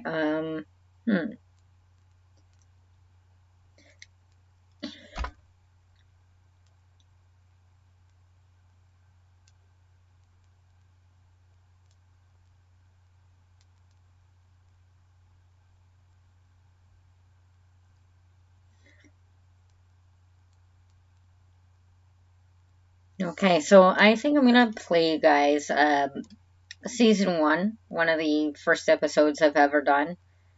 I'm not gonna play all of it,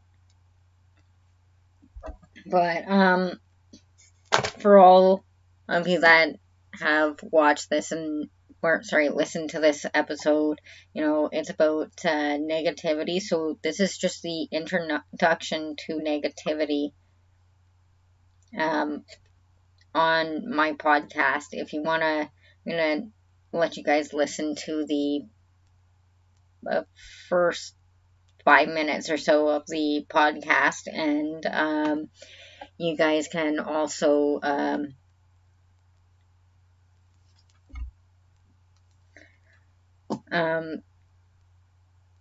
listen to the whole episode on the Deanna Jean Show, and that link will be down in the below section below this. So here we go.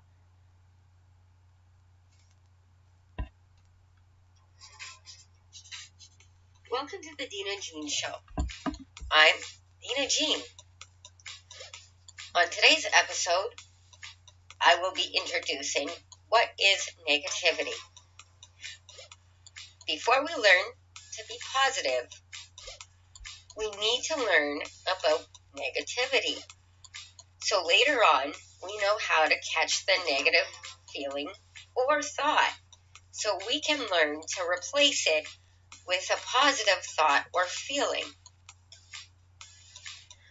We also need to ask ourselves, why am I being so negative, right? Today, we are going to answer so many questions in depth. Some of the questions include, what is negativity? What is negative thinking? Why is negativity so powerful?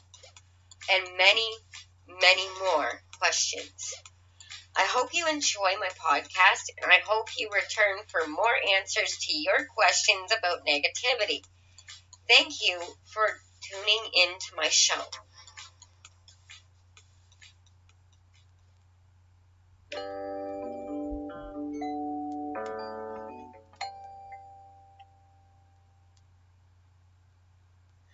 What is the dictionary's definition of negativity?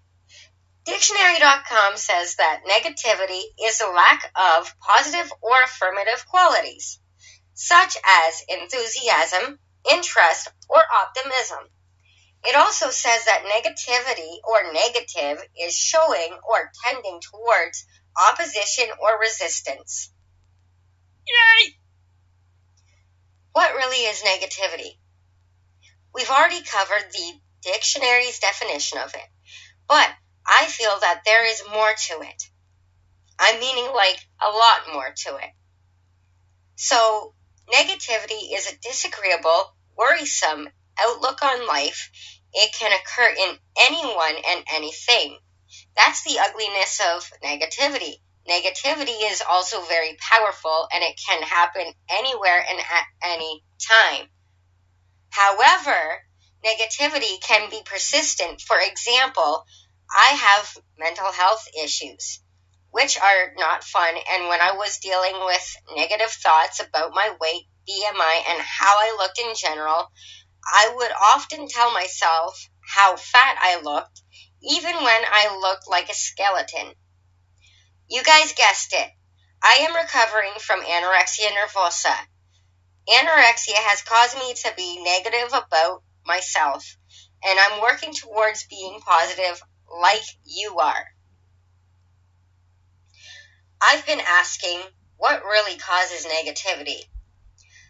I've been asking this particular question for a very long time, and you may have asked this too.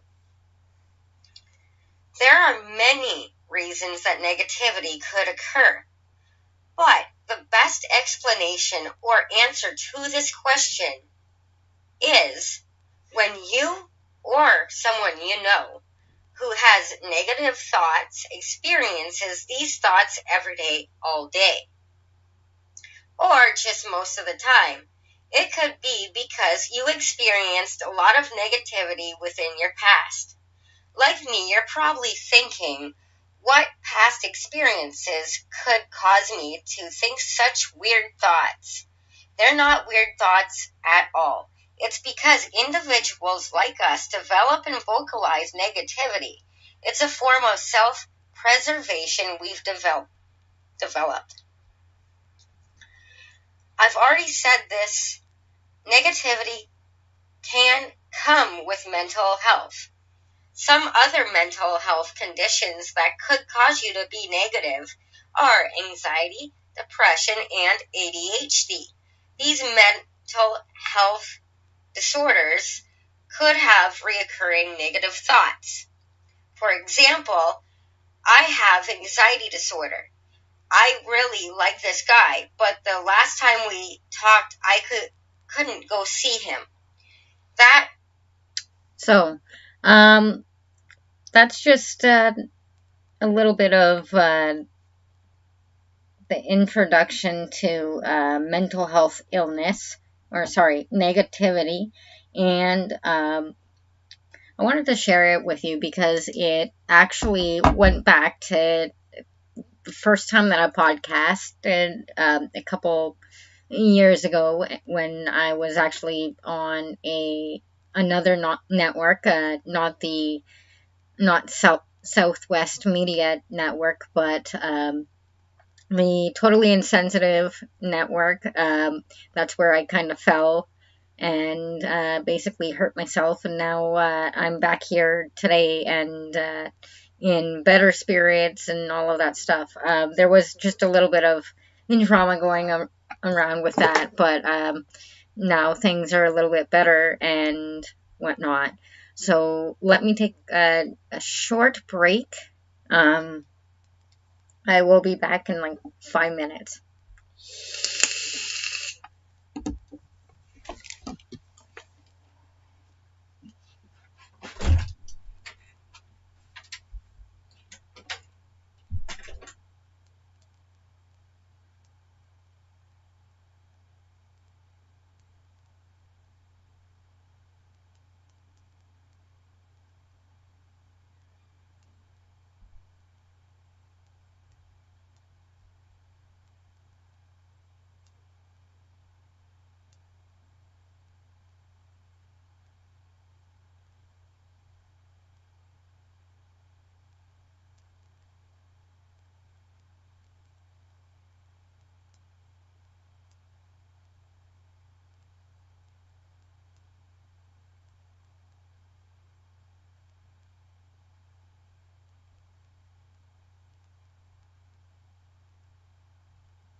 Okay, I'm back. I'm sorry for the delay. We're still 20 minutes out to our guest.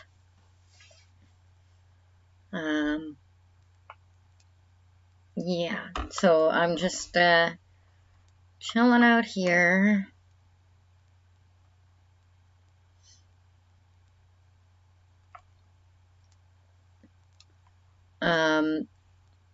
Chilling out here on Facebook right now. I'm sorry, guys. Just trying to, you know,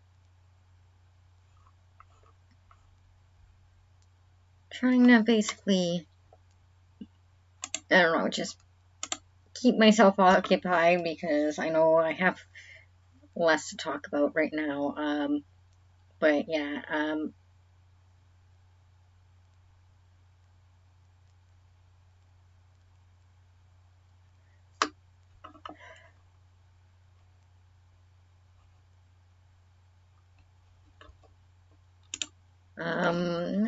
what can, okay, so while we're doing this, okay, that's what I was supposed to do. So, before we go into all of this, with, Melissa, sorry, her interview, I'm gonna talk to you guys about this. So, you guys have seen me post the nedic website all over my platform. It's the National Eating Disorders Information Center. Now, if you guys are struggling with mental health, I know this is only, I think, for Canada. Give me 2 seconds. Yeah, I think there's a nedic.com as well. But if you're in Canada, I'm showing you this website for a reason. I'm just going to remove this for a second. If you need help, this is actually some really great resources. I'm just going to move this here. So, if you're anywhere, give me 2 seconds. I'm trying to bring that up again. Okay. So, they have Learn. Okay, sorry, I'm going to talk about the About tab. So we're going to just go through this right now. So this is nedic, the National Eating Disorders Information Center, and this is where you can actually find information about eating disorders. Now, I am not in any way associated with nedic. I just recommend it for a lot of helpful resources. So they just give you some facts around here. There's a helpline if you need help, if you're in Canada and need help with your eating disorder. Here's a support line. Okay, so just click here, and basically there is a lot of stuff here. There's a lot of good information. So basically lots of information here for you to look at. So let's go into the Learn. Okay. So they talk about the types of eating disorders. So I haven't gone in to talk about these. This one here, other eating disorders, like we talked about the main 3 that I felt were the most necessary.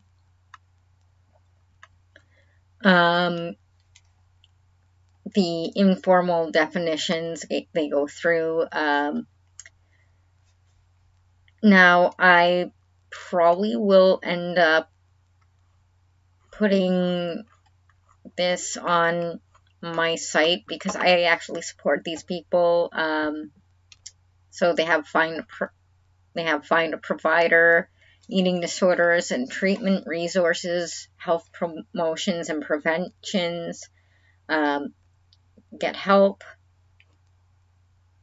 get involved beyond images. They have all of this like really good stuff on their website. You can donate to them. There's a helpline, like I said. It's all really good information. And if you ever need to contact them, give me a second.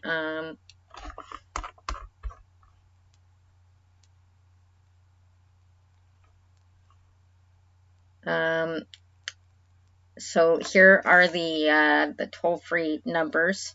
Okay, Toronto. If you're right in the Toronto area, and the toll-free is right here. So that's for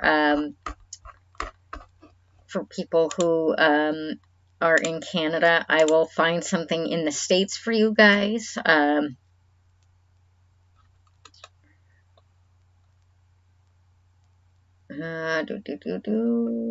think this is Canadian. I'm not too sure. Give me a minute.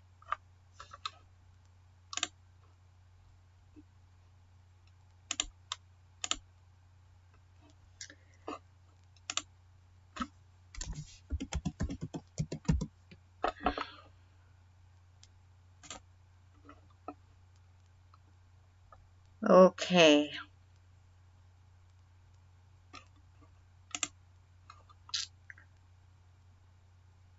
So here is the National Institute of Mental Health. I'm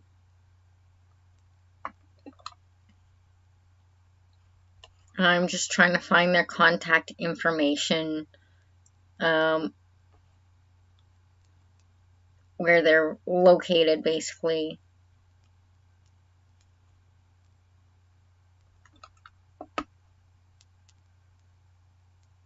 Okay, so this is American. This is for Bethesda, New Mexico. I think it's New Mexico. So they have information, okay, mental health information here, advisories and groups, budget, you know, a lot of things that may be pertinent to you for anyone who has mental health in the States.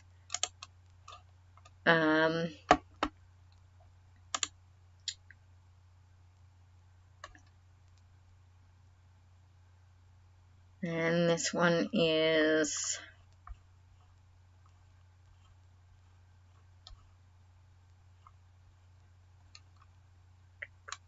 give me a minute. Okay, this is in Arizona. Okay, I'm just gonna do a couple of these and whatnot. I'm not gonna go through, but this is Marisol in Arizona, and basically here are all of your tabs, okay, that you want to go to, or that you want to check out. I haven't been through this website, but if you guys do have an eating disorder and you're not in the areas where I'm talking about, just email me and I will find you information, and I will, you know, try my best to help you find some sort of eating disorder treatment and therapies, or, you know, things like that, that may help you, you know, recover from your disorder if you wish to recover too. Sorry, I'm just ending up back here.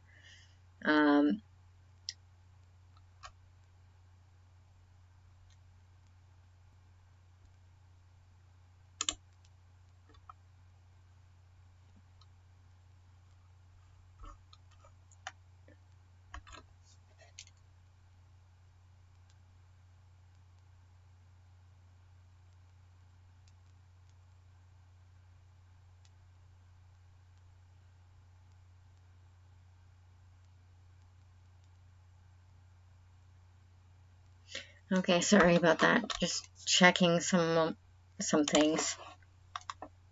Okay, so well, that didn't take much time. Okay, so I guess I can look for more information for you guys on eating disorders.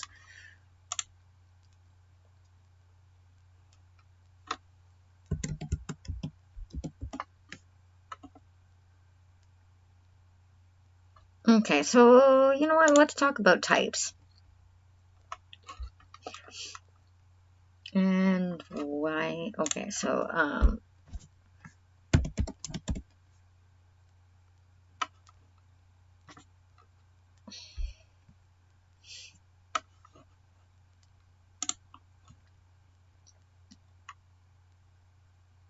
and then okay.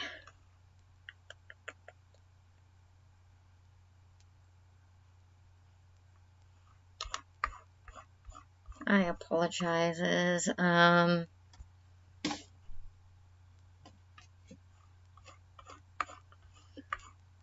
That's not what I was looking for.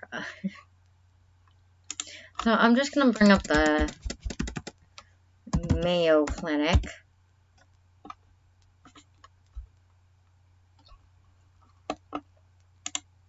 So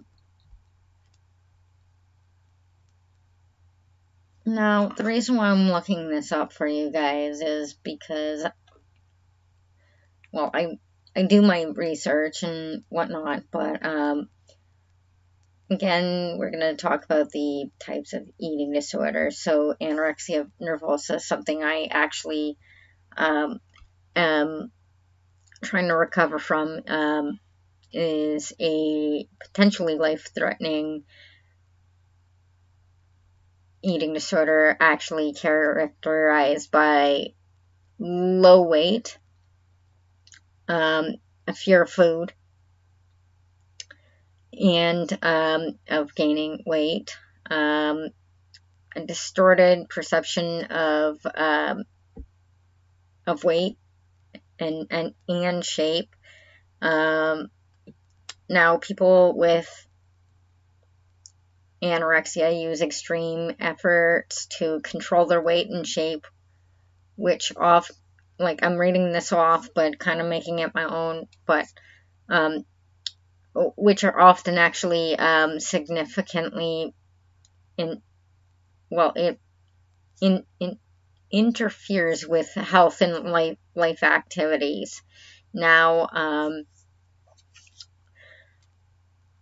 it's been a long time coming, and it's been about 9 years since, almost 8 years since I started my recovery efforts into gaining weight and basically, stopping these behaviors. Now, I'm going to be upfront with you. I've been doing it alongside a doctor and a team of health professionals, and some eating disorder groups, on and off for the last 8 years. And every time that I stop, it's like I go back to it, and I'm letting you guys know it's not a safe thing to do. It's really harsh, it's really bad, and it's really not good.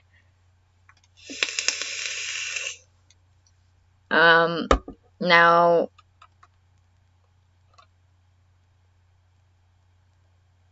when you have eating disorders, anorexia, you excessively limit calories or use methods to lose weight.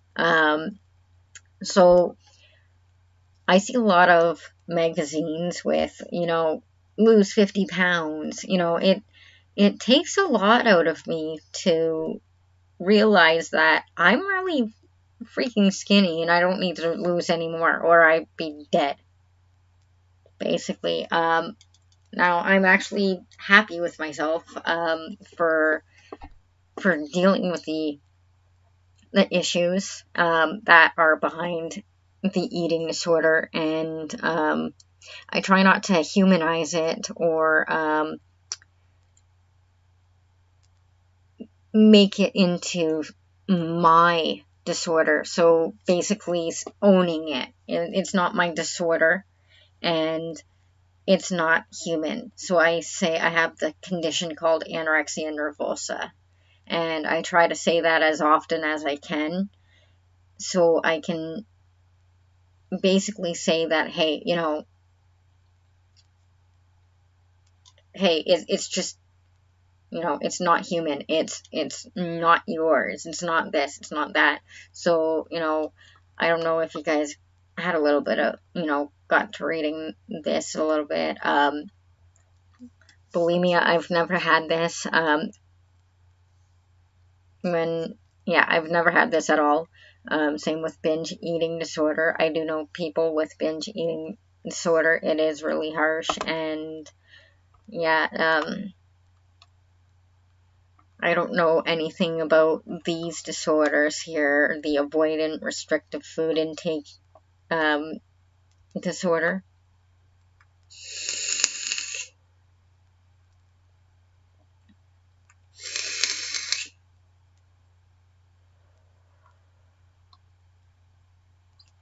So yeah, basically this is telling you that, you know, there are different types of disorders, etc., etc. For more information, I will put it down in the link below. Yeah.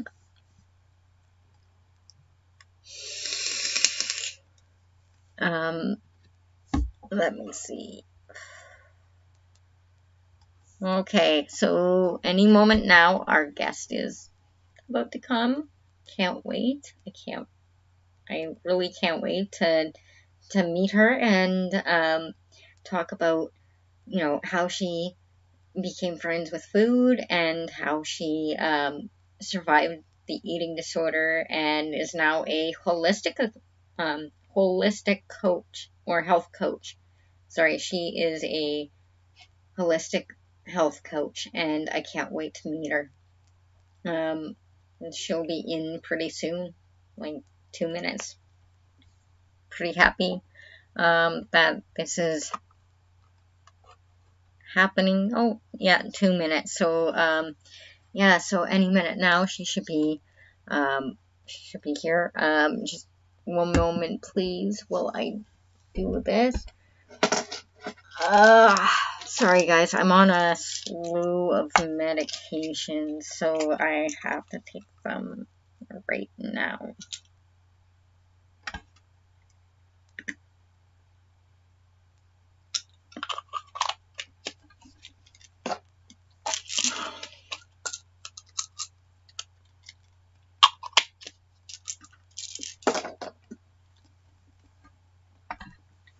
Just let me get up to get some water.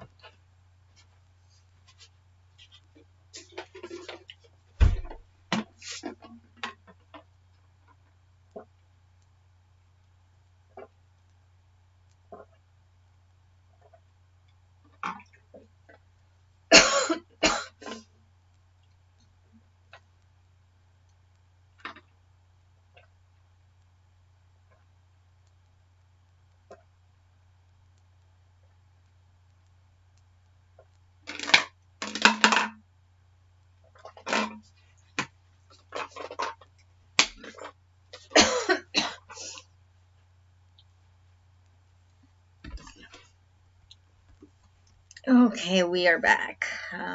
Just give us a moment and should be on soon.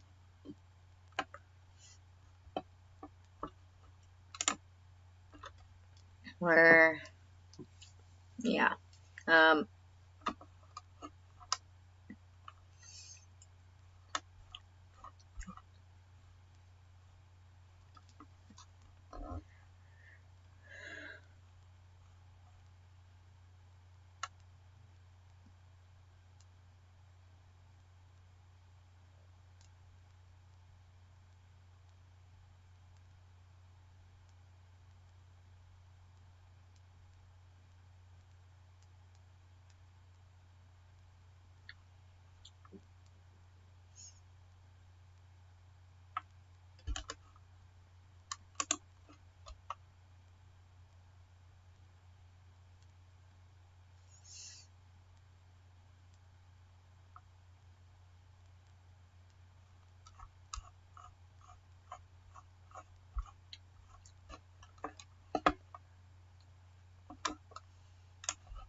Okay.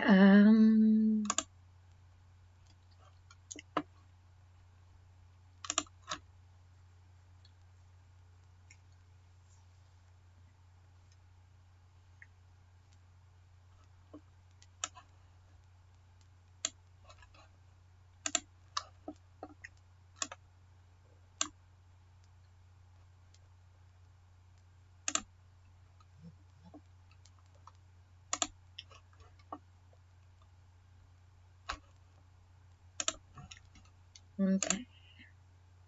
Hello. Hello? It's not Lauren. That's our daughter. Okay. It comes up as her. Okay. How are you? I am good. Thank you. How are you? Not too bad. Not too bad. Are you tired? Late for you. So, everyone, I want to introduce, Melissa, is it, give me a second, Rholfs? Yep, you're good. Okay. She is a holistic coach, and she survived an eating disorder and now has a relationship with food. Okay, I'm just trying to find where. There we go. Hello. No. So, how are you today? I'm good. How are you? Not too bad. A busy day? Good. Yes, actually. How about you? Pretty busy. Yeah. You're feeling it too. Yeah. So, okay, can you tell my viewers a little bit about yourself? Yeah, absolutely. So I'm a wife. I'm a mom. I've got 2 kiddos. And I think, part of the reason that I'm here is because I haven't had a good relationship with food. When I was a little girl, I would hide it in my room and kind of binge. Then in high school, I went to the other end and I didn't eat and withheld. And it wasn't until probably 10 years ago that I'm like, you know what, I need to work on this relationship with food and myself. And so that's kind of where it all changed. But that's a little bit about me. Did you have did you go to treatment for it, or did you do something, completely different? I did therapy and I did coaching, and really, I think for me, like the big thing was learning how food made me feel, how it impacted my mood and like my overall health. I think a lot of times we have such a strong association with food only being connected to weight, but I didn't realize the impact it had on energy and mood and everything else. So once I learned that, I was like, oh my gosh, this is powerful. I need this to survive and to thrive and show up in life like I want to. That's actually what I'm going through right now, is that change of mind where it's like, ooh, I like this. I like feeling healthy. Look at me. I'm looking really good here, Yeah. So, Yes. So, how did it change how did it change your life by, getting back into the groove of, eating and, just staying healthy in general? It changed everything. I mean, I went from being miserable and angry and unhappy and really discontented to really feeling calm and confident and at peace and really liking myself for the first time and feeling like I was worth taking care of, like I mattered, like I had value. I think that was the biggest thing, because I think once you realize that you matter and you have value, you show up in the world differently. Right. So, what was one lesson that you took from that experience to help you move on within your treatment? I think the biggest thing, and this applies to so many areas, but I think really around food, is to replace judgment with curiosity, because I think so many times we view food as either good or bad, healthy or not healthy, and we kind of label it when really it's just food, it's just neutral. But I think if we can get curious and ask ourselves what we're looking for in that moment, like, why am I drawn to the bag of Oreos instead of having, an orange? Like, what am I looking for? And if we can get to the root of that, I think that's where the change happens, because we've got to understand why we're doing what we're doing. Right. It kind of is almost like my thing with, I enjoy eating fruits and vegetables and all this stuff, but I actually cut out a lot of sugar.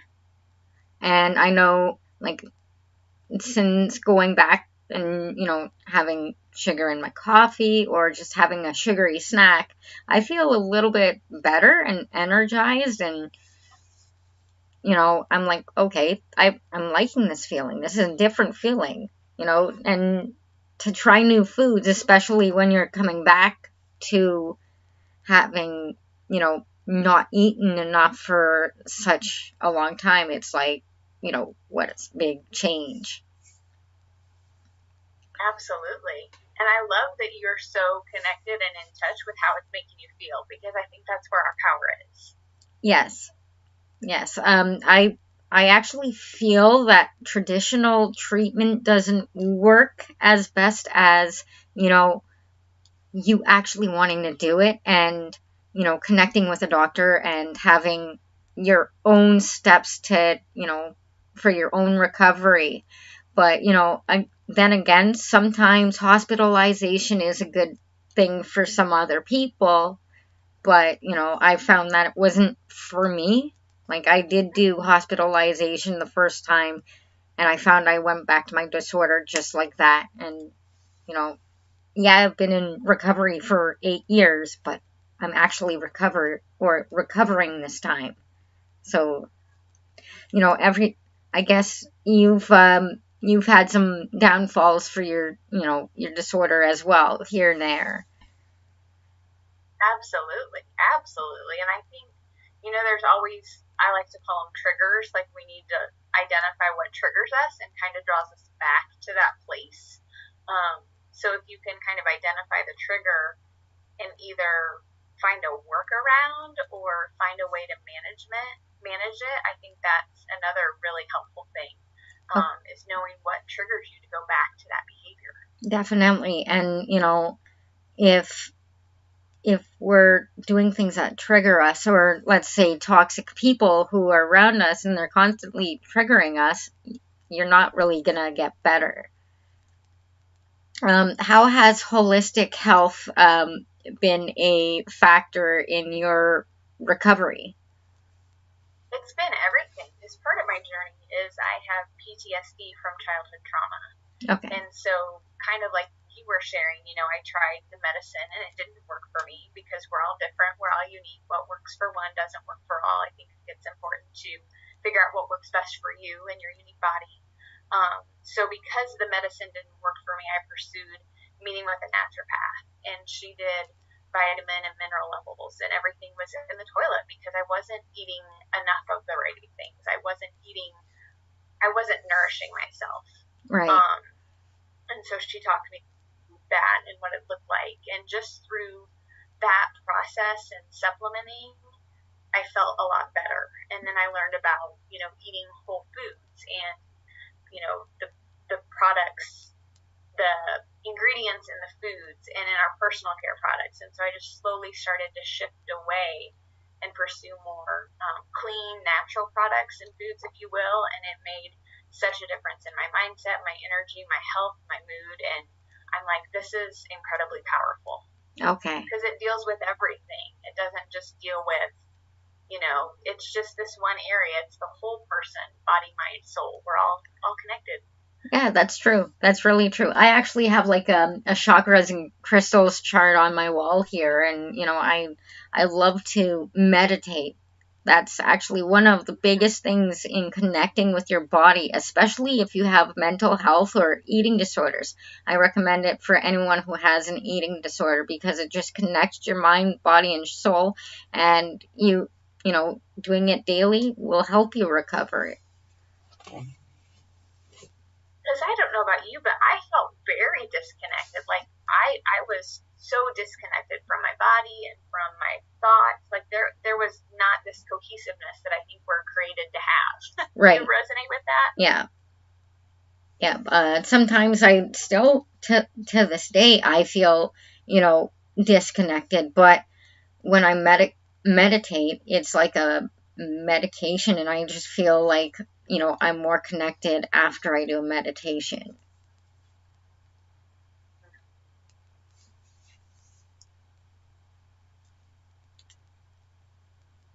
And you do meditating? I read and I journal and I pray in the morning. That's kind of my form of meditation, but it always like sets the tone for the day. So, and it brings all of that together and the connection. And yes, I'm a big fan. Actually, I do a lot of journaling too, because it actually helps. It gets all the problems out, and it's like, oh, I solved the problem. Yes. And if you're always dwelling in the past, there's no way that you're going to be able to live a full and happy life. You're going to be wallowing, and then the next thing you know you don't know what happened to you. Absolutely. And I think sometimes we can hold all of this stuff inside, but when we get it out, it loses its power, right? And so I think there's something really powerful in journaling because we're getting it out and it's not taking up that space anymore. Right. I agree with that. And, if you have a problem, you can always solve it on paper. And like I've told, the people who watch my show or listen to my show, or I have 2 shows. I have an after show and then I have the actual podcast. You're on the after show. I have more people, who subscribe here than they do, the podcast. So I'm like, okay, you know what? Why don't I just do an after show and please everybody? So,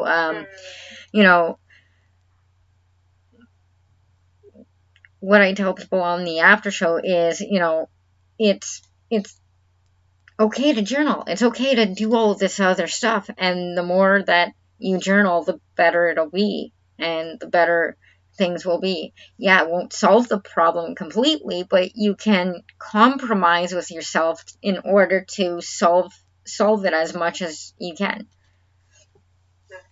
Absolutely. So, what else brought you to holistic health? Was there somebody who recommended it to you, or was just like, I tried holistic health and it, kind of helped me, type situation? Yeah, I think it was kind of both of those. My therapist recommended it and I tried it, and I think really for me, I felt heard probably for the first time in my life. I think a lot of times, we can go to a medical appointment and we wait for 30 minutes in the waiting room and we get in and we have like 5 minutes with a practitioner. This was a very different experience. I remember going in and just sitting down, and I was there for quite a while, but I felt heard. I felt like they saw me, and I felt like they were willing to figure out what was going on and really help me at the root instead of here's, a quick fix. Why don't you give that a try and call us if it doesn't work? So I think for me, it was that care, and I felt heard. That really made a big difference to me. Right. Okay. Is there anything you would recommend to my viewers that they could do themselves in order to help with their eating disorders? Yeah, absolutely. I mean, I think seeking help is always good. If it's to the point. For sure. I think also becoming aware of what the triggers are can be powerful. I think replacing judgment with curiosity, and really kind of asking yourself, why am I doing this? What am I looking for? What's going on beneath the surface? That can be really powerful as well. And I think just knowing that you matter and that you're worth taking care of. And part of that worth and taking care of is nourishing your body. Yes, the more that you nourish your body, the better it'll become, and the better that your brain will become, and I actually found with having an eating disorder, you have two voices, negative, positive. Usually when you start, the negative voice is so large that it drowns out your positive, voice. And then when you work on getting that positive voice, negative voice is like whispers. And then one day it's gone. That's so true and so great. And I think it's learning which voice to listen to almost, Right. know? It's almost like with the angel and the devil on the shoulder. Yes, on one side. Yeah. Do it. Go into that, negative eating disorder thing. No, listen to me. It's almost like that. It's a fight between, you're good and you're bad, and you have to listen to your good in order to get rid of that negative voice on your shoulder. That actually is pretty... Absolutely. And I think, too, part of that is... Go ahead. Pardon? Oh, you were about to say something.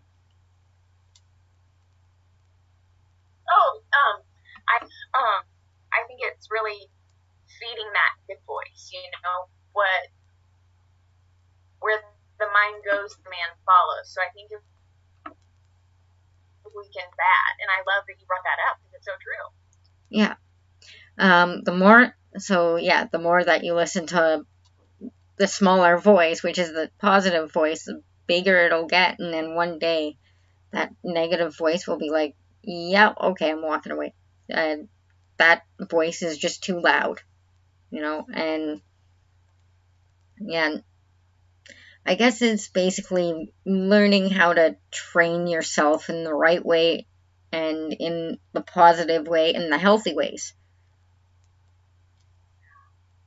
And some great things to do around that is gratitude. I think if we focus on what we're grateful for, things that we appreciate about our bodies, instead of hating them or wishing that they were different, if we can start to appreciate some things, right, that can be a really beautiful ripple effect. I still can't look at myself in the mirror yet, because I look at myself and I'm like, this is not perfect. This is not perfect. I don't want to, be negative about anything, and I'm like, yeah, no, I'm just going to stop looking at myself in the mirror. And I haven't looked in the mirror for about 2 years. Maybe I should just start doing some, positive reinforcements in the mirror and just be like, okay, you're this. And that's part of that voice that, we hear as people with eating disorders, like either you're not good enough, this, the list goes on from there, What if you were to stand in front of the mirror and just look at yourself in the mirror and say, I love you, until you really felt that? That's true. I had it in my head for a long time, and it was from a relationship in my past as a child, about the ages of 9, 10, that said, you're never going to be good enough. And I actually got rid of that person. That was one of the steps in my recovery.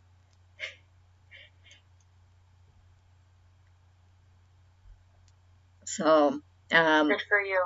Great. So yeah, if anyone here who has an eating disorder, who has, PTSD on top of that, I recommend, if you have any history of childhood trauma and you still have that person in your life, just get rid of that toxic relationship. You'll feel good about it.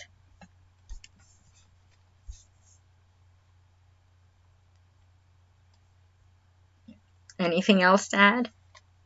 I think to kind of piggyback off of that, boundaries matter. And I think boundaries are good and important. And I think that we can have boundaries and still be kind and respectful. I don't think we need to be like, blah, blah, blah. I think you can just have healthy still be kind and respectful and feel good about it. Because I think a lot of times we maybe feel guilt or negative or, oh, I shouldn't do that. Well, you can do that, and it's okay. You can just do it in a gentle, loving way, and it's okay, you know? Right, right. And I do agree with you on that. And, you know, you matter as a person, and, you know, someone else is trying to step on you like a cockroach. That's not fair. You're not a cockroach. You're a human being, and you deserve to love yourself and be loved and be respected in the way that you want to and you need. So yeah, Good word. Preach it, girl.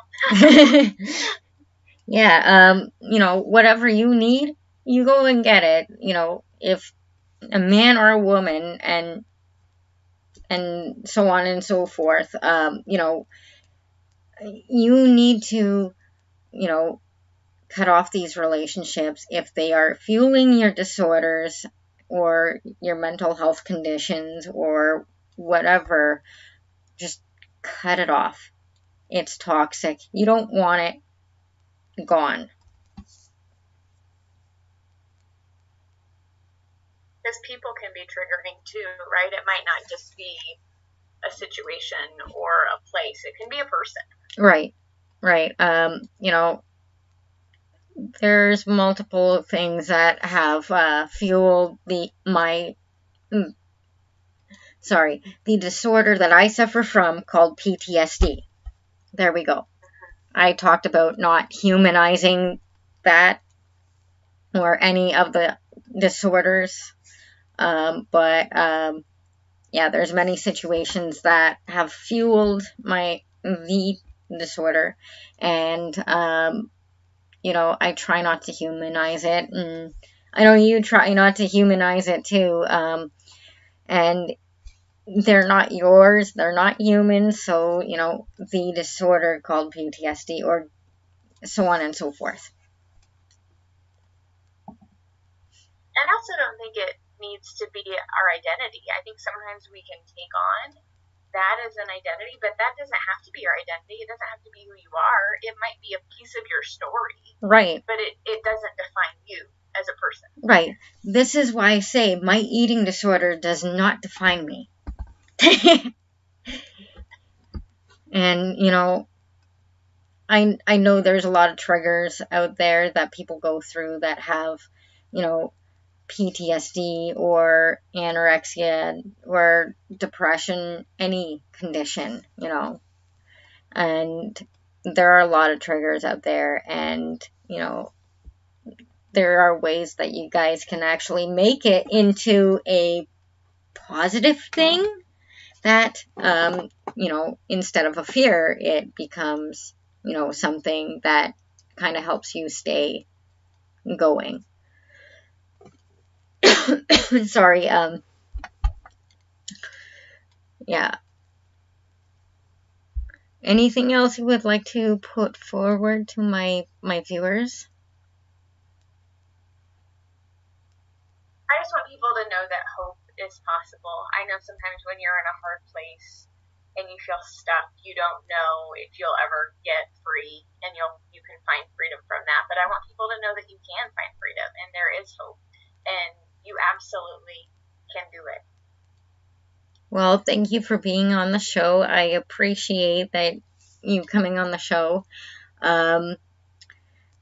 Yeah, I've learned so much from you, and I think I'm going to take a lot away from this, and I know my listeners and my viewers will too. Anyways, thank you again for being on my show, and sorry. No, it's fine. Itchy throat. I have allergies. I have really bad allergies, so I apologize, guys. Yeah, have a good evening. I hope we get to talk again soon, and I hope you can come on again. For sure. thank you for having me. It was great to be here and talk with you. Okay.